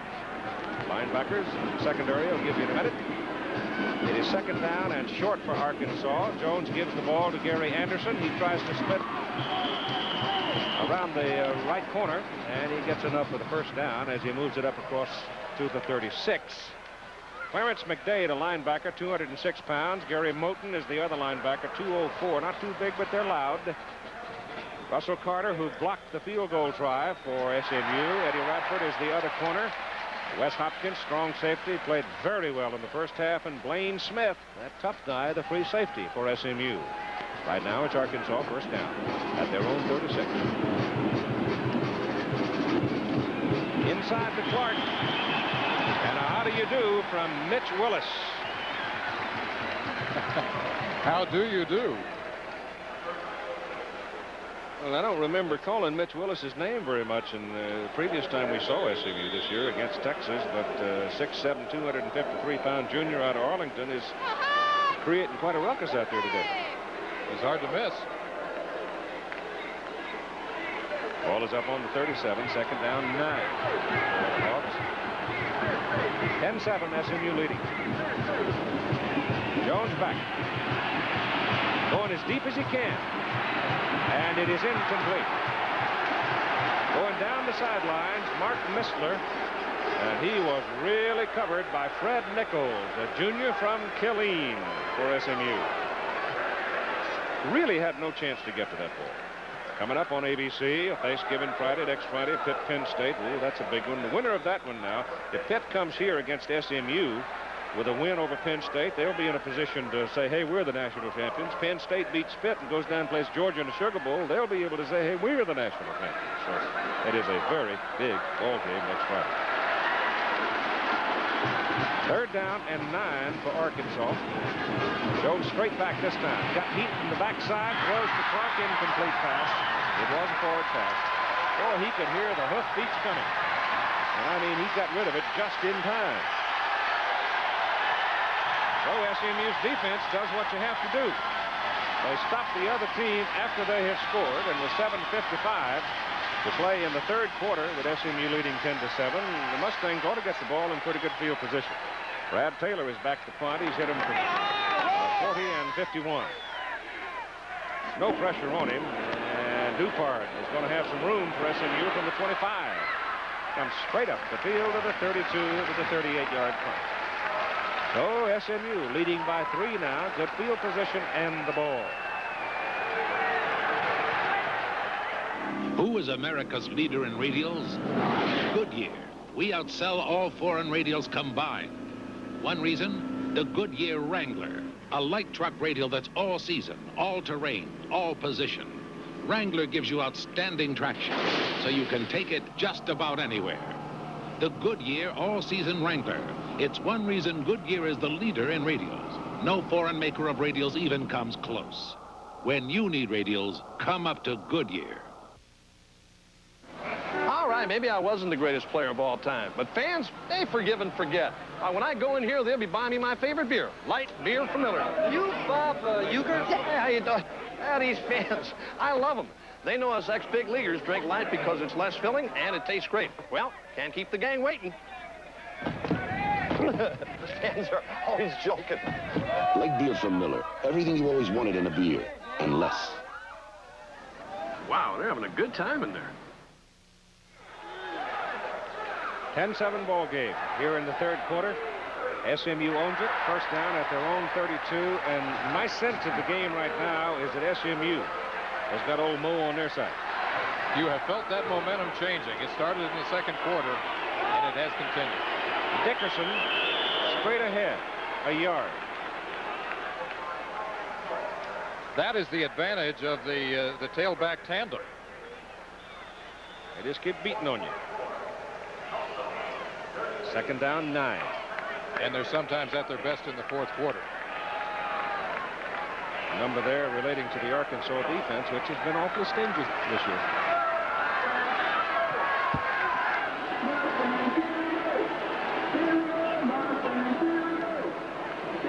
Here's Dickerson again. Got a block from Kreitz, but he really couldn't turn it upfield, and the man as much responsible for it as anybody is Billy Ray Smith, Greg Lasker, and Washington leading Washington State at halftime, 17-7. The Huskies are in the Rose Bowl for the third successive year. And Pittsburgh, the team we were talking about a while ago, they won big today, and Ohio State knocked down Michigan. Not supposed to announce any Air Force rolling over Notre Dame, 32-11 in the fourth quarter. It'll be the biggest, one of the biggest wins the Air Force Academy has ever had. It is third down, and Reggie Dupard now lines up in the fullback position as McElhaney drops back on 3rd and 5, loops it out to Dupard. Dupard is caught by a leg by Keith Burns and held short of the first down. So the second big play in the ball game defensively for Keith Burns. And SMU will have to punt.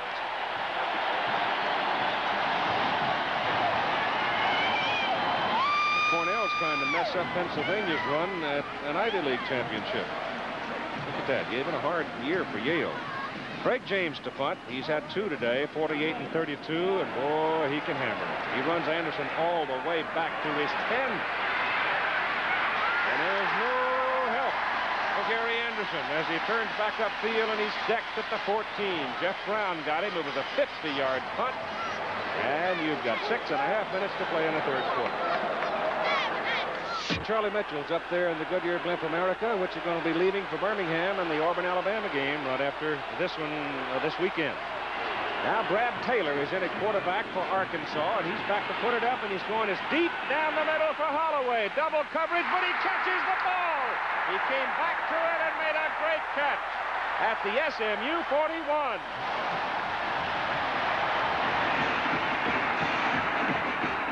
Derek Holloway, number 29, all alone, is running a deep fly pattern.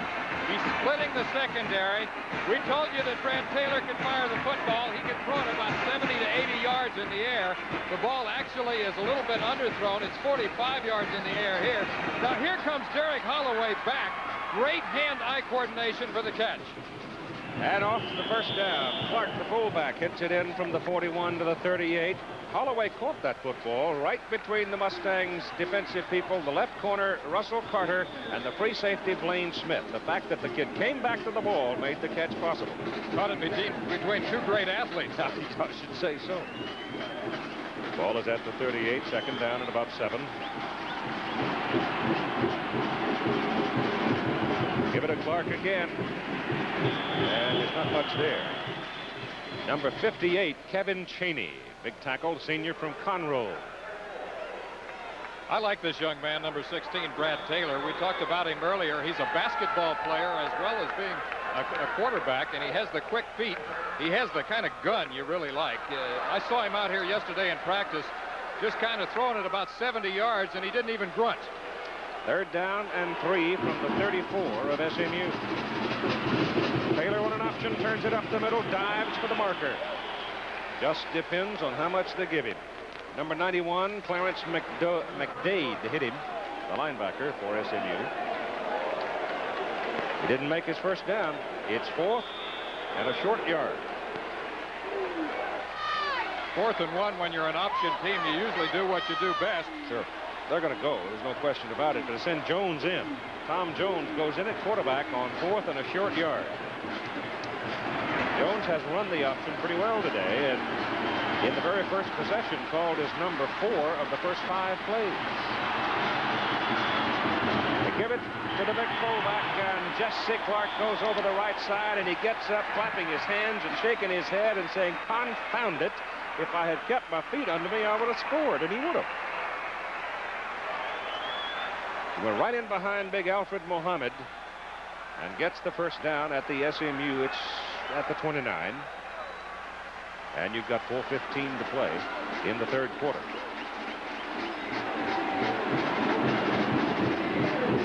All goes to Gary Anderson. And Anderson trips over Jesse Clark. Clark had made a block on Russell Carter penetrating, and Anderson tripped over Clark's leg.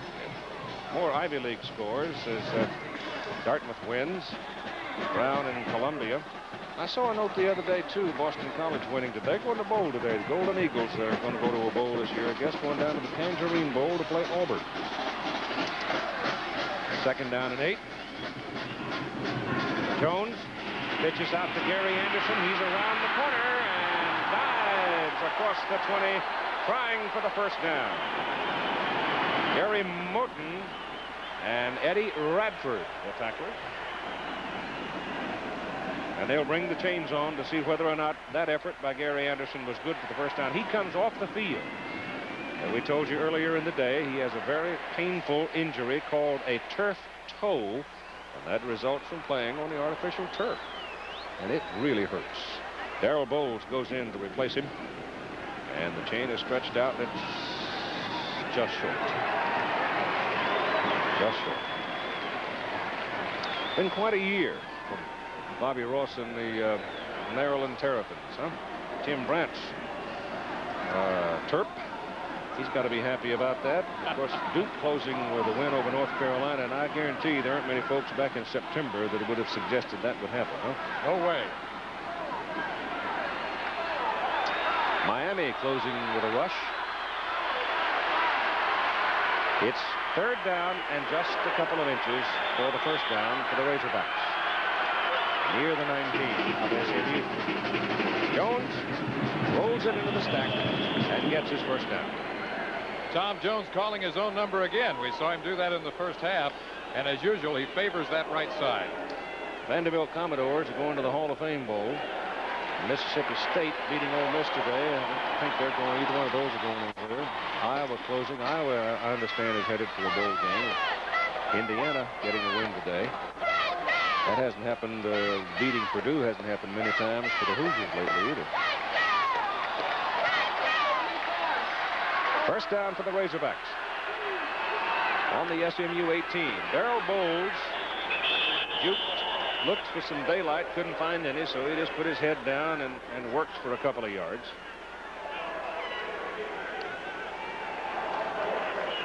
Time remaining in the 3rd quarter. SMU 10, Arkansas 7. Gary Anderson back into the lineup now. Bowles comes out.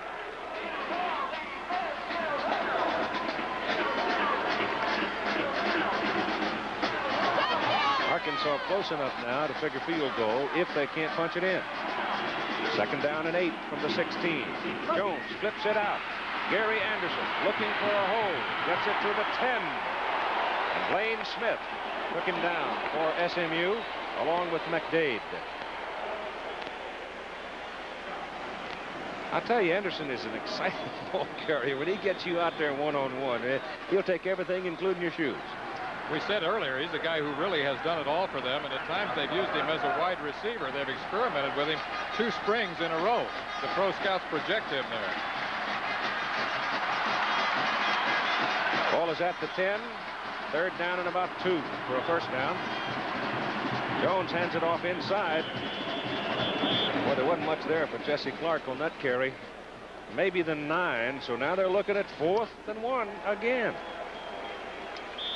What do you do? Going to go or are you going to kick? They're going to go. They send Missler in with the play. Holloway comes out. Last time they ran part 1 of the triple option, and they went right over that right side. Lou Holtz wants a timeout. There is indecision, and this is a terrible moment in a ball game as big as this to have indecision.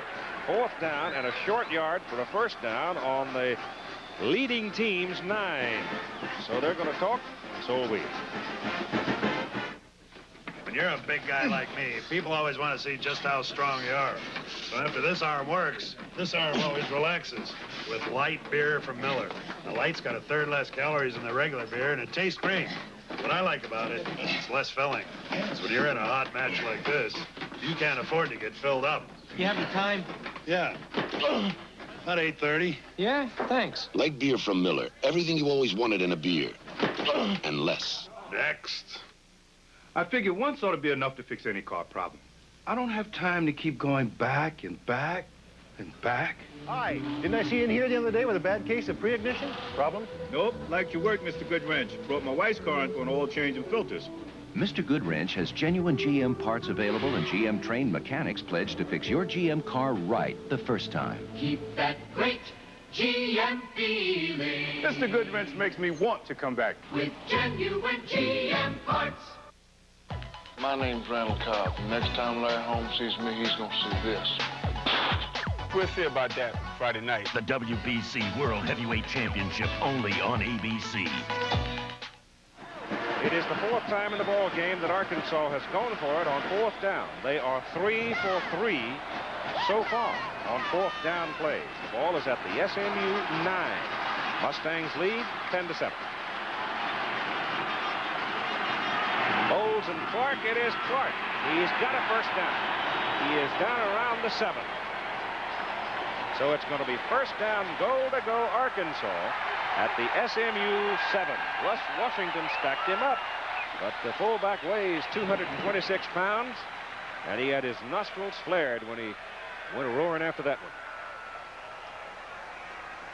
Consistently going over the right side of that line, we're talking about number 66, Steve Court, the strongest man in college football with a 585-pound bench press. The right guard, Steve Court, and the right tackle, number 71, Alfred Mohammed. Ball just inside the 8. Jones fakes it, keeps it, and gets hammered at about the 6. He'll be a little short of the 5. Russ Washington, 93, is the man who came blowing in for SMU's defense. The man we were just talking about at his right guard position, number 66, Steve Court.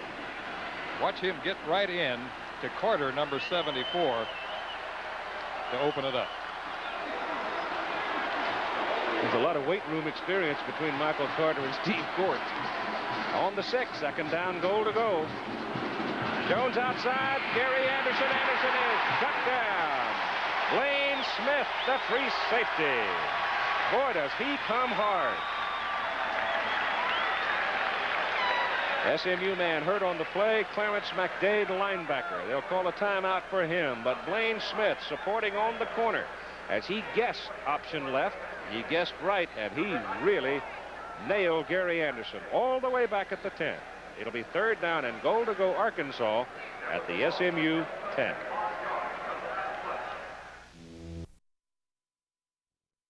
Only 7 seconds to play in the third quarter. It is third down and goal to go for the Razorbacks at the SMU 10.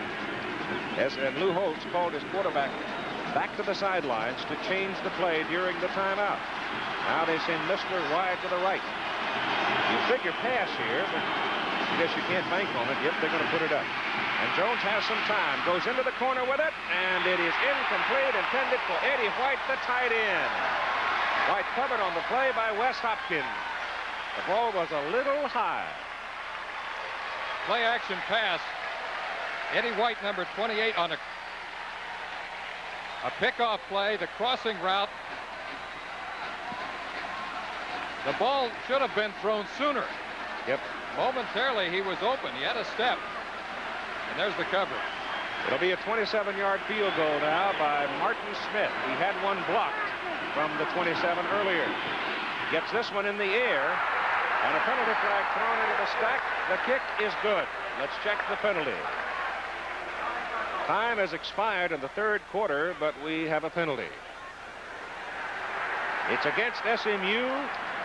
The kick is going to stand, and the ball game is going to be tied after 3 quarters of play. 10-10. So we got 15 minutes to go, and we are still even. We'll continue after this commercial message and a word from our local stations. Avis Express, the first express service to require no pass, was just the beginning. I'm David Mahoney, chairman of Avis.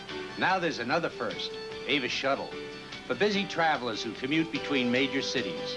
And this service is available at 16 airports, where you can now pick up your contract before your flight. When you land, you go straight to your car. Avis Shuttle Express. Another way trying harder makes Avis second to none. Second to none.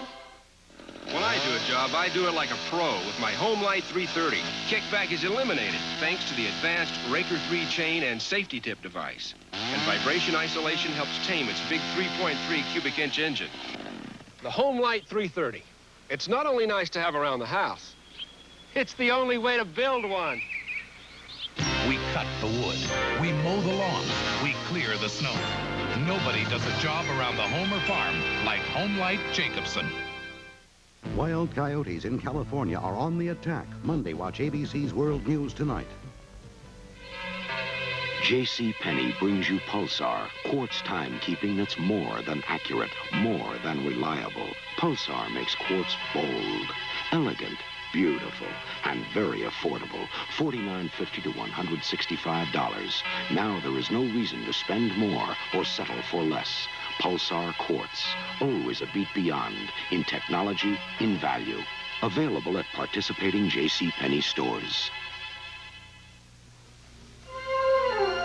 50-odd years ago, cowboys around Miles City, Montana considered Levi's original blue jeans their standard of comparison. So we built Levi's saddle cut jeans a lot like the original, but with details specially for the working cowboy.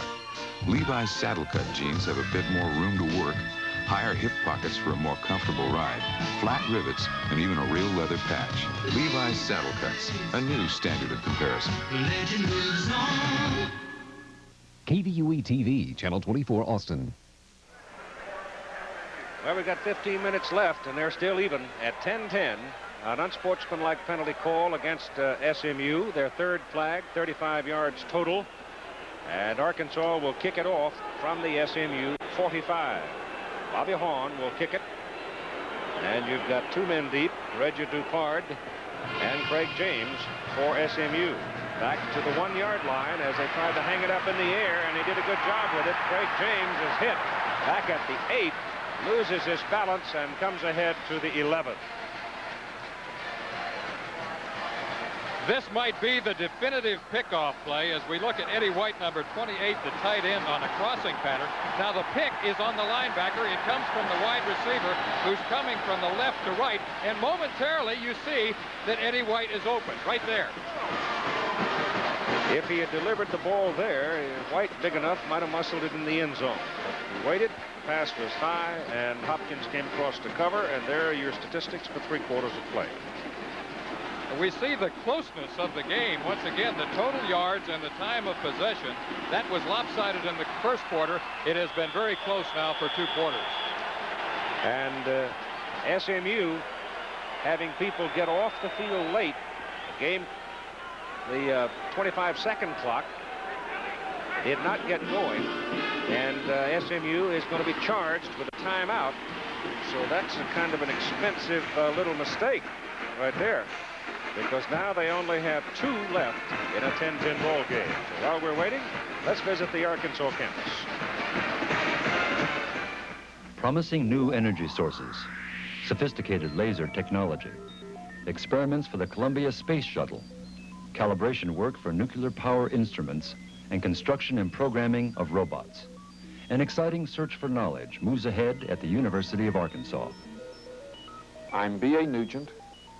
The University of Arkansas is dedicated to excellence in teaching, research, and public service.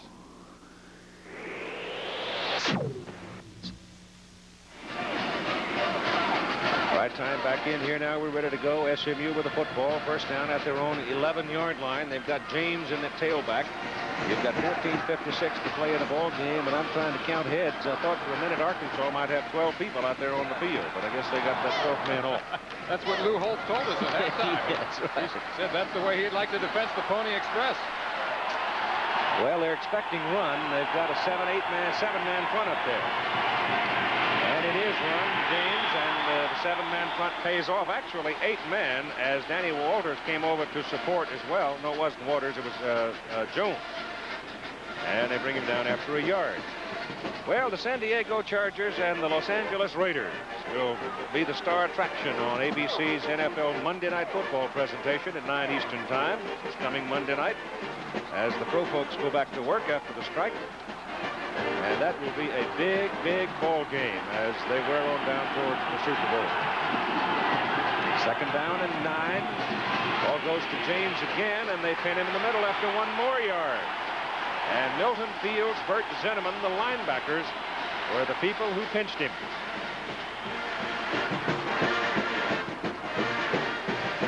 Lou Holtz, walking. Bobby Collins doing the same sort of a thing on the other side, except Bobby doesn't walk it. And he walks a little slower. Yeah. 3rd and 8 from the 13. Option, McElhaney. He didn't try to put it up. And he couldn't do it. Billy Ray Smith and Earl Buckingham bring down the Mustang quarterback. And so the Ponies now have to punt it away, and Arkansas will get good field position if they handle the punt all right. And the man handling the punt will be Gary Anderson.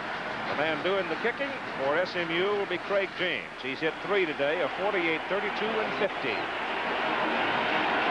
SMU needs a big one here. There's no pressure on it. It's a low kick. Anderson's got some room. Can't get it. It takes a big bounce for SMU, and Anderson's going to be pinned way back there. A 59-yard kick by Craig James. And when Anderson turned around and saw nothing but blue, he just put his knee down. That was an unusual move right there. Yes, it was. Dan Marino having a big day. Well, you got to catch the thing.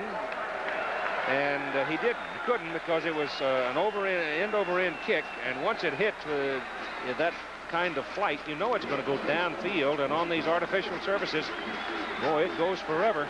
And it was a 59-yard punt, and Arkansas has to start back at its 23 instead of well upfield.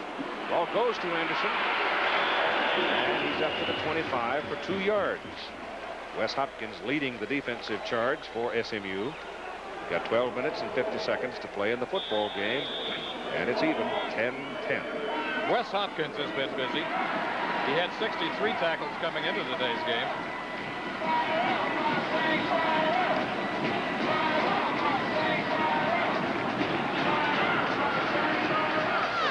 They send Anderson now out as a wide receiver.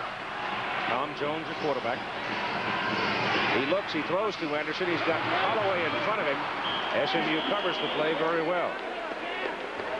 It's close to a first down. I tell you, Fred Nichols, the cornerback, was flying out there, and Larry Cox, who's playing in relief of Clarence McDade at linebacker, number 47, also came flying to the ball. Anderson now with 4 catches, 59 yards in the ball game. Missler goes to the top of the picture. 3rd down, 1 for the Razorbacks. Jones keeps it. SMU man missed him in the backfield, and he gets the first down. Number 46, Wes Hopkins, the strong safety, had his eyes on the Arkansas quarterback from the snap, but he missed him in the backfield. And time called here. We got a man shaken up for SMU. Washington State coming back to trail by only 3 in the 3rd quarter. That ball game is being played in Pullman for the first time in many, many, many years. Washington has locked the Rose Bowl. The Huskies doing last week what a lot of people thought they couldn't do, beat. In fact, a lot of people didn't think they could beat UCLA. But they beat UCLA at Seattle and beat Arizona State at Tempe. And if Washington State upsets them, UCLA winning, that could muddle up things a little bit, but it won't. There's Dameron downfield, and the pass is overthrown. Kim Dameron streaking downfield. And the pass is just about a yard too long for him, but he was about 3 strides behind the SMU defender.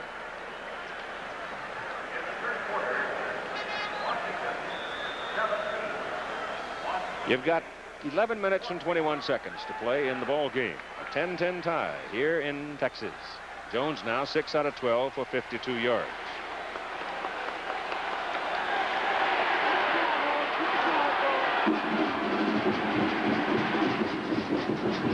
Jones gives the ball to Darrell Bowles, and Bowles on a delay breaks it up the middle and gets a first down for Arkansas on 2nd and 10 with Larry Cox and Blaine Smith making the tackle.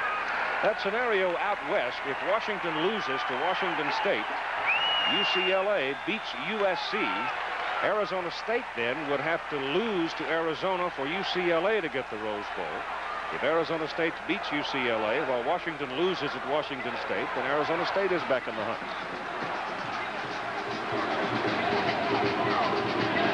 Jones gives it. And the play goes with Bowles again carrying, 198-pound senior. Brownsville, Tennessee, hit by Doug Holly. Defensive tackle for SMU. The ball is sitting on the SMU side of the field now. Do you believe that? 47. Well, you predicted that. Yes, I'm perfectly, I'm not at all surprised. I'll tell you right now. Air Force, pretty good little football team, and out there in the Rocky Mountains, it's a totally different thing. Notre Dame coming off successive games against Pitt, Penn State. It was a tough fall. 2nd down and 5. Jones on the option, turns upfield. He's got a first down as he goes to the SMU 41. To sum up that Rose Bowl picture, Washington has got to watch out for the peril of the Palouse. Well, there's certainly no reason why Washington shouldn't beat Washington State. None. Unless it's an absolute, total letdown from last week. But even so, when you have a chance to go to the Rose Bowl against a team that has won one and tied one all season. First down, Arkansas. Ball is on the SMU 41. Razorback started back on their 23. And they keep it inside with Bowles now, becoming a prime figure for the Razorbacks. He gets 4 yards. 2nd down, 6. This is the kind of drive Arkansas does best. Strong inside running game. Veer plays, power plays. Here's what Bowles has done, why he has become a prime figure in this ball game. He's picked up 49 yards on 7 carries.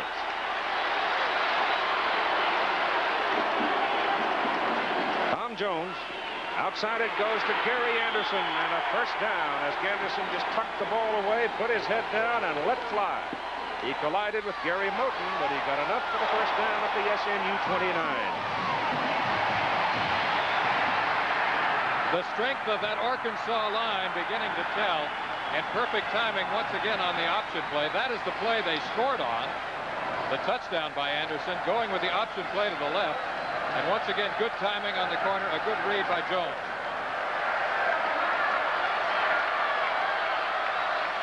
Anderson, no place to go. No, not Mitch Willis. It's Kevin Chaney, number 58. He locked his legs. And it cost him. Back to the 31, he lost 2 yards. It'll be 2nd down and 12 for Arkansas. 8:45 to play.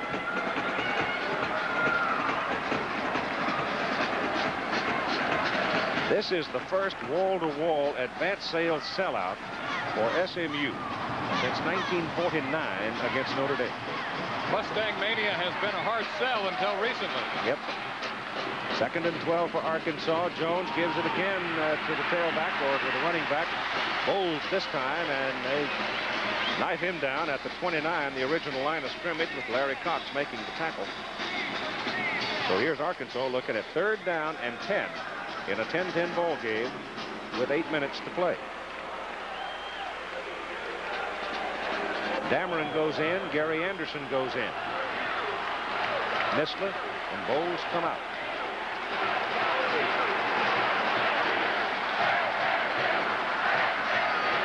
In 1949, there was a fellow named Root tailbacking.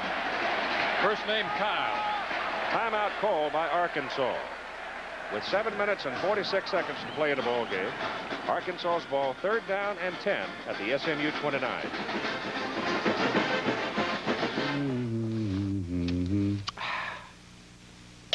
Roger, control. T-minus 5 and counting. 3, 2, 1. We have ignition. We have liftoff, control. Roger. Looking good. Looks like a beauty. Congratulations, everyone.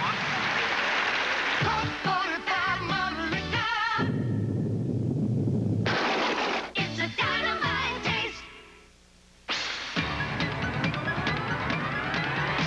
We are USA 1, taking charge with a shape that turns air into an engineering ally. Celebrity, so aerodynamic it uses less than 12 horsepower to cruise at 50 miles an hour. So efficient, its mileage estimates beat even some smaller, less roomy imports. The front-wheel drive Celebrity, a new generation Chevrolet. USA 1 is taking charge. Olympic great Teofilo Stevenson and world champion Tyrell Biggs battle. Bikers attack the grueling course at Carlsbad. Plus Elaine Zayak and Scott Hamilton dazzle next Saturday on ABC's Wide World of Sports. 7:46 to play in this ball game. It's going to be interesting to see now whether Lou Holtz goes to a gadget play or whether he stays with what he had, what he's been using. He's got Dameron wide to the left. He's got Anderson in the slot. Tom Jones on 3rd and 10 to put it up. He has some time. He goes to the corner. It is caught. Oh, what a marvelous catch by Gary Anderson at the 5. The man went sailing into the air to catch a ball that appeared to be overthrown. Here is what we talked about at the very top of the show. 4 wide receivers, a double wing set, a crossing pattern by Anderson coming from left to right. Now watch this, hand-eye coordination, sensational leaping catch. Taking it away from number 23, free safety Blaine Smith. Boy, he had to have some gizzard to hang on to it when he hit the ground because Smith just rode him down. It's first and goal to go Arkansas at the SMU 5. The ball goes to Jesse Clark, the fullback. He's to the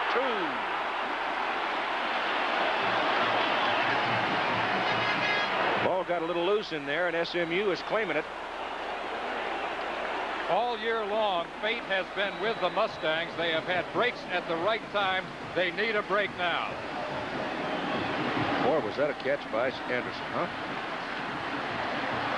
Making the catch may not have been the hard part, though. Holding on to it. Holding on with the contact by Blaine Smith. It's 2nd down and goal to go from the 2 for Arkansas. 7-man front for SMU.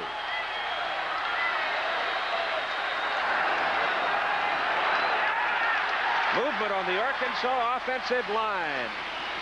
I think the tight end wiggled on it, and it'll cost them 5 yards.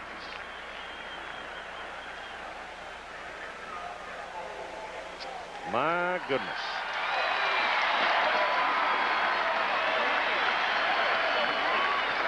Anderson had lined up in the slot left and is crossing from left to right.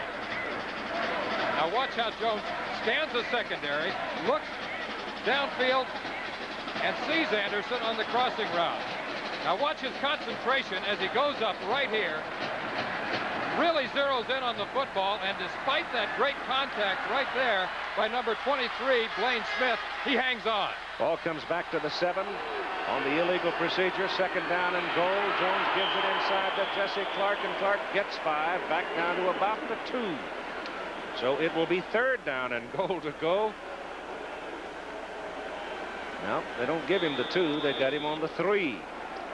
The Arkansas rushing story today, 52 for Bowles, 45 for Clark. 34 for Anderson and 29 for Tom Jones. 3rd and goal from the SMU 3.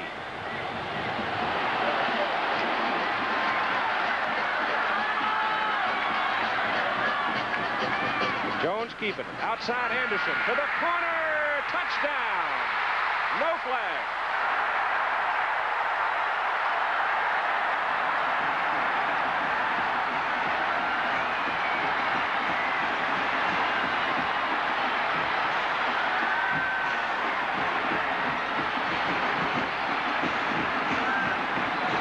Anderson hobbling, coming off the field.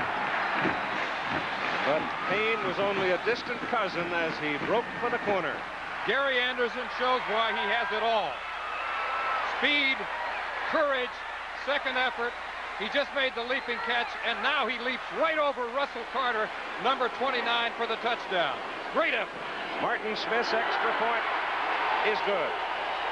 You have exactly 6 minutes to play in the football game. Arkansas 17, SMU 10. You know, 28 years ago, I was the first military pilot to fly the 104 Starfighter.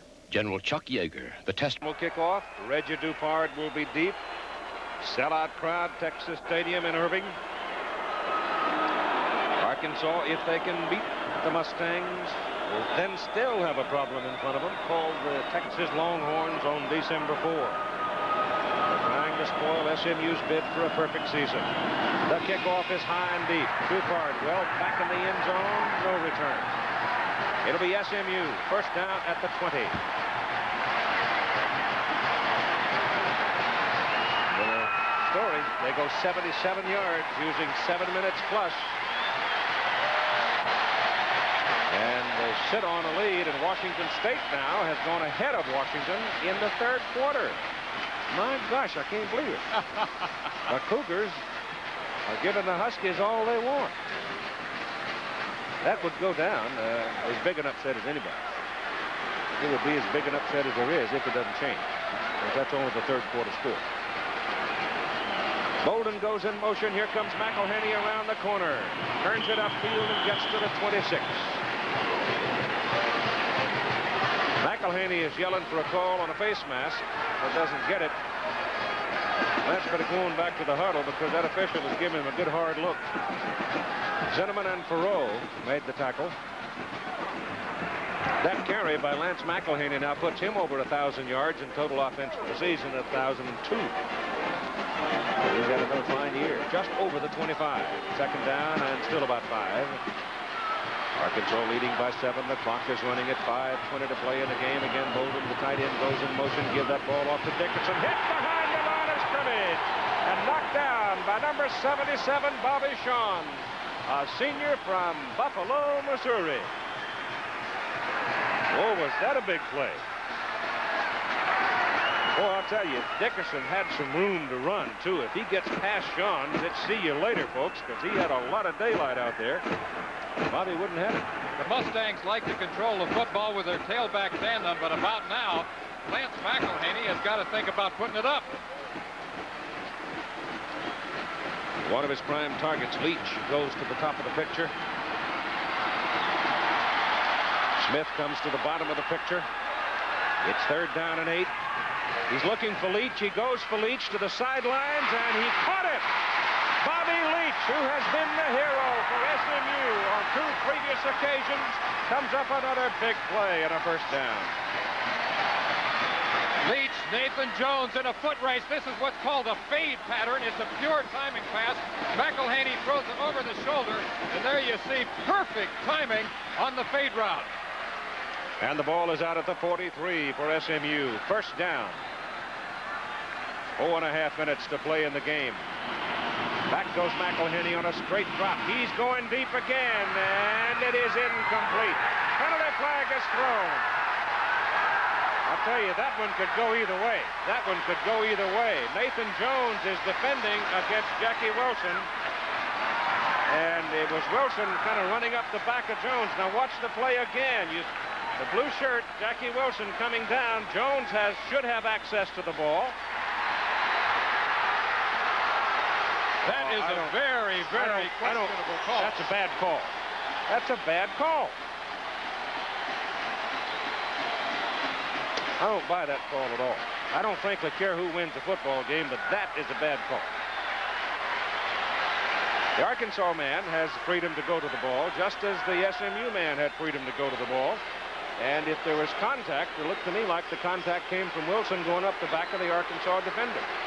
But the flag is thrown, and SMU now has a first down at the 17 of Arkansas. McElhinney gives it to Dickerson, and Dickerson going to the sidelines, gets it around the corner, and he's out of bounds at about the 13. Go back and look at that interference call again. Now, at first place, it's got to be ruled a catchable ball for it to be interference. Did Jones shield Wilson away from having a fair opportunity to catch it? Apparently, in the judgment of the official, he did. But in the second place, I'm not so sure that's a catchable ball. I thought it was a bad call. And it looks like, as you said, the contact comes from the offense. Yep.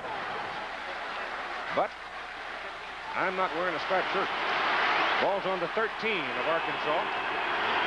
And it's second down and about 6, and they give it to Dickerson. He goes up the middle, and he goes inside the 10. He goes down to the 7, where Lesker brings him down with 4 minutes and 13 seconds to play in the ball game. And he has now broken the Southwest Conference career rushing record of Earl Campbell. He has broken Campbell's record, 4,448 yards. So the biggest pony is in the record book. A change to see whether or not SMU has a first down. They do.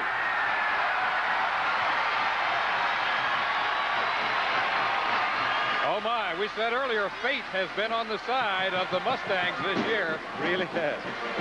Well, it depends on when they get it in the end zone, if they get it in the end zone, as to whether or not they'll go for 2 or whether they'll go for the tie and test their luck some more. I would not want to have that decision. I would not want to be Bobby Collins. First and goal from the 7. McElhinney gives the ball up, and Eric Dickerson is hit just short of the line of scrimmage back near the 8. Of course, looking at the circumstances and in the Southwest Conference, a tie would put SMU into the Cotton Bowl because Arkansas has a conference loss to Baylor.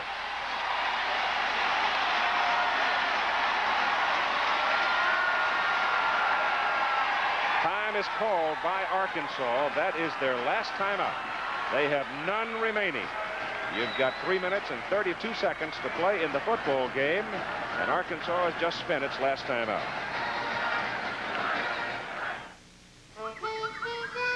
Beatigo Creek, Louisiana, and Milwaukee both mean something great to these guys.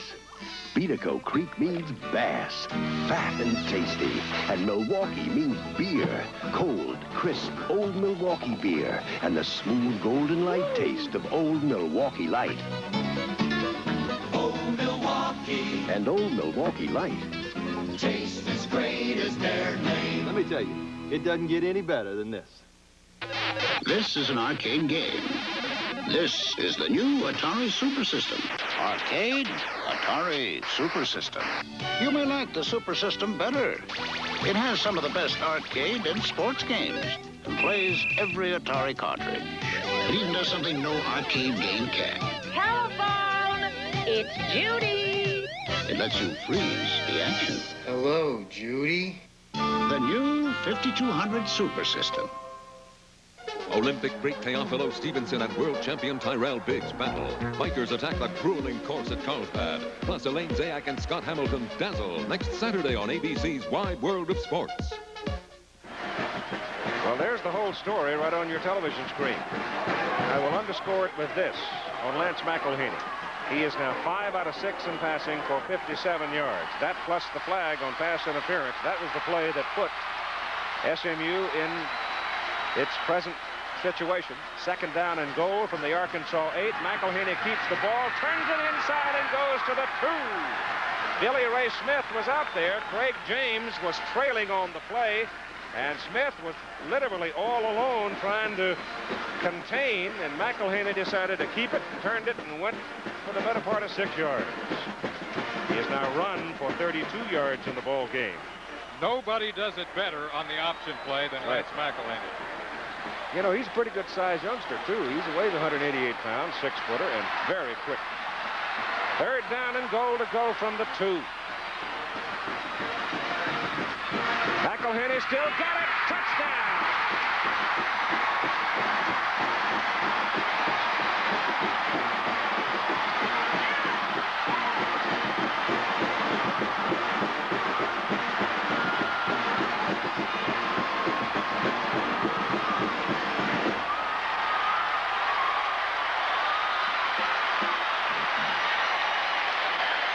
Now we go to this question. A tie will put SMU in the Cotton Bowl. A win would keep them alive in their search for national championship. They're going to tie, if they can, with 2:51. 2:51 to play in the game. Jeff Harrell in. The hold is good. The kick is up. It's even. 17-17 with 2:51 to play.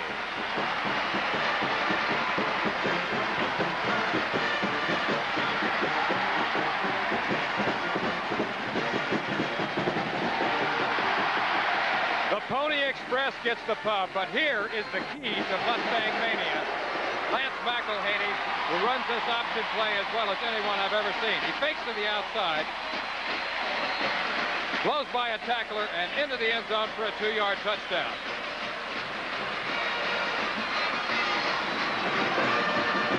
All that man can do is win. 24-2 since taking over as a starter in 1980.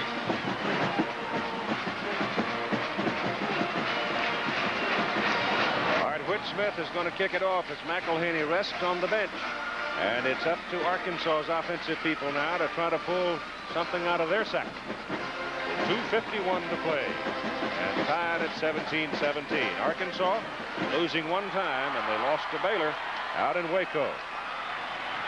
That's hanging heavy over their head right now. It hits it. High kick. Very high. Holloway at the 1.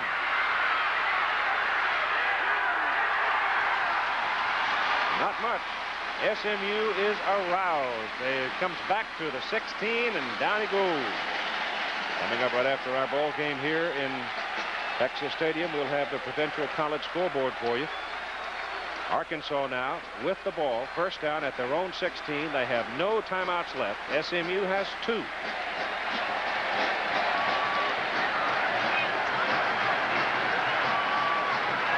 I hate to see a ball game swing on a pass interference call like that. It's a difficult call to make, but it's just a shame that that's going to be such a big factor. Arkansas can't get any kind of movement across the offensive front that time as SMU just swarms the ball carrier, Gary Anderson. And the clock is running. Remember now, Arkansas has no timeouts remaining. If ever the Hogs have needed a first down, it's right now. I don't know, boy. That bunch of blue shirts out there, they want the football. Oh, they're jacked up. Jones is going to have to throw. Gets it off under pressure, and it's incomplete, thrown too high to Kim Dameron. Kim was open, but he just simply couldn't get up high enough. He only stands 5'10", weighs 170. Dameron, the wide receiver, number 4, he's coming from the slot right here, and he's running a deep sideline route. It's over the head of the linebacker, and that ball's been thrown maybe about a half a foot lower. Could have had it. Actually, It was a catchable ball, but it would have been a circus catch. Third down. 3rd and 9. From their own 17. Give it to Holloway. Holloway trying to run a reverse. There's all kind of people after him, but he gets it around the corner, gets it up the sidelines, and he is short of the first down. It'll be 4th down for Arkansas as Holloway was almost hit way back there, but he got loose, and it's 4th down and a good 3 yards for the first down. They've got to punt the football. That means the Pony Express gets one more try. Brad Taylor with 3 kicks on the day, 40, 51, 38. And a timeout is now called by SMU. And that leaves them with 1 timeout remaining in the ball game. And 1 minute and 46 seconds to play. Fast pit to stay in the hunt for the national title. Saturday, Auburn and Alabama clash. A Thanksgiving football feast next weekend on ABC. A 17-17 ball game, 1 minute and 46 seconds to play. Arkansas is going to punt it. Lane Smith, the man who has fumbled and fumbled and fumbled, trying to run back, punts it back there, and Taylor just killed it. Smith lets it go. Let it go. And Brad Taylor knocks that ball all the way back to the 12-yard line. It was a 63-yard punt, what with the roll. But most of it was in the air. He hit it at least 50 yards. That man is an incredible young athlete right there. Brad Taylor, number 16.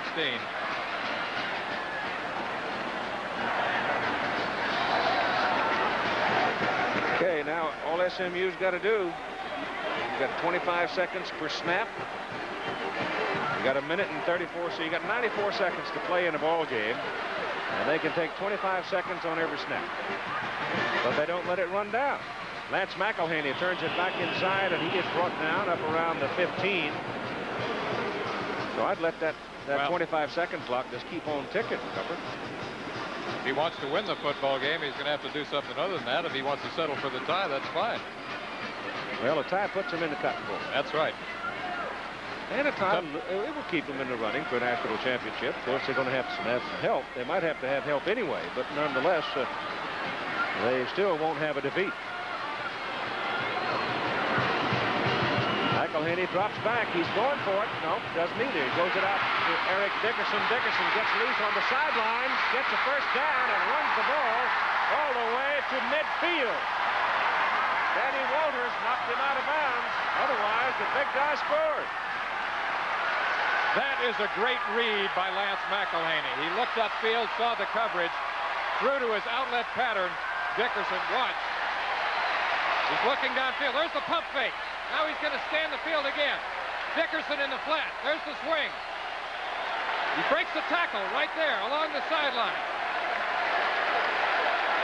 Picks up 35 yards. That is a big play for the Mustangs. 51 seconds to go in the ball game. First down SMU at midfield. Now they can go for the win. McElhaney rolls it. Turns it. Got to run it now. Goes to the sidelines where he can get it out of bounds at the Arkansas 41. And you've got 44 seconds to play. His daddy, Don McElhaney, must be proud of him. This guy is some kind of quarterback for the Mustangs. 24-2 since he's taken over. He's been absolutely flawless in his performance this afternoon. They've still got a chance to win this thing. Ball is out of bounds. They've marked it at the Arkansas 41. And you've got 44 ticks remaining, and they've got 1 timeout remaining. So they've saved the timeout now in case they have to get a kicker in the ball game. McElhaney stands and throws it for Leach. And Leach does not come up with it in the judgment of the officials. Bobby appealing his case, but he doesn't get the call. Goes incomplete.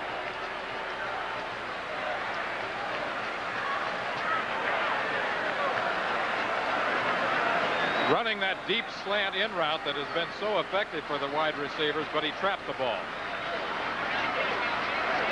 He was open. Lance just didn't have enough on it to get it to him high enough.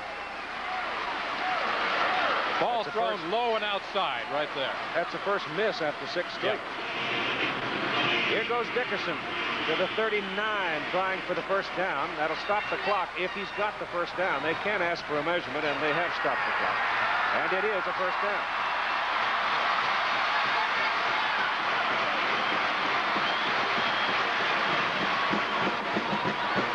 So they move him up.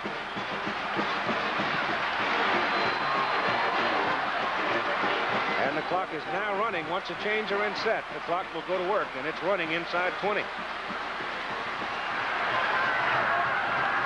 Straight drop. Goes to the sideline. The pass is good, and the pass is down right there because when Leach caught it, the knee was down. He is at the 35. And 9-8, the clock's running. It should have stopped. There should be about 9 or 10 seconds on the clock, and now McElhinney, who's very much involved, is saying to the referee, wait a minute. Let's have some of my time back.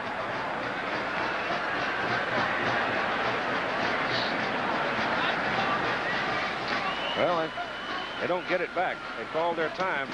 They lost about 3 seconds. That means with 10 seconds left, they can throw once to the end zone. Yep. But they're not going to get it back. It's the matter of communication to your official. And they just didn't get it done quick enough, apparently. All right, let's talk about Jeff Harrell. Jeff Harrell has kicked in this football game a 49-yard field goal, which is the longest of his career. This one is going to be 52, 53 yards. We're in that neighborhood. Oh, boy. 7 seconds to play.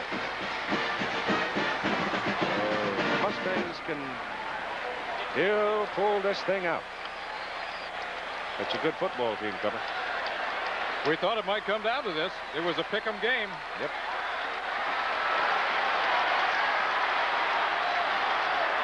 "52-yard try. It is up. It is no good. Wide to the right. And maybe short. And 1 second to play in the ball game. And Arkansas will get one. Well, does Arkansas have a miracle on its side today? SMU will have a nickel defense in. They'll be playing center field. The man going back to play center field is Blaine Smith, the free safety. They've got Carter way back. They got time for one Hail Mary. Where is Roger Stauffer? Who's going to throw it? Tom Jones. Tom Jones. I would have Taylor in there, frankly. Throw it up. That'll cost Arkansas 5. That'll take them back to the 30. They use too much time getting themselves up for the final snap of the ball game.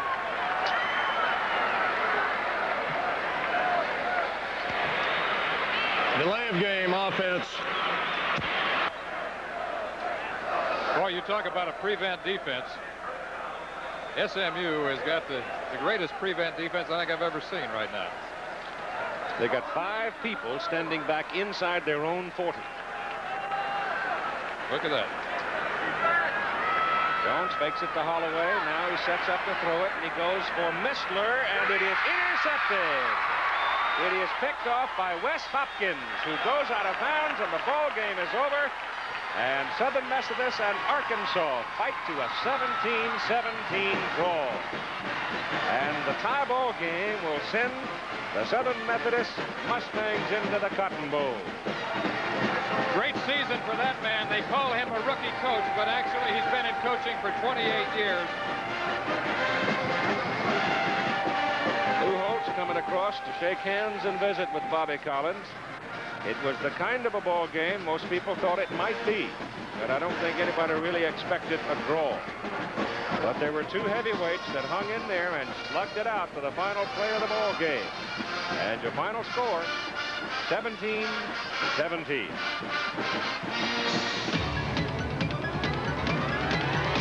We are U.S.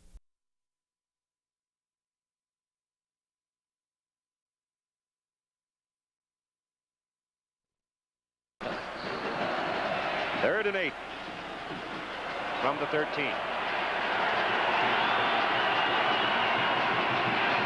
Option, McElhinney. He didn't try to put it up, and he couldn't do it. Billy Ray Smith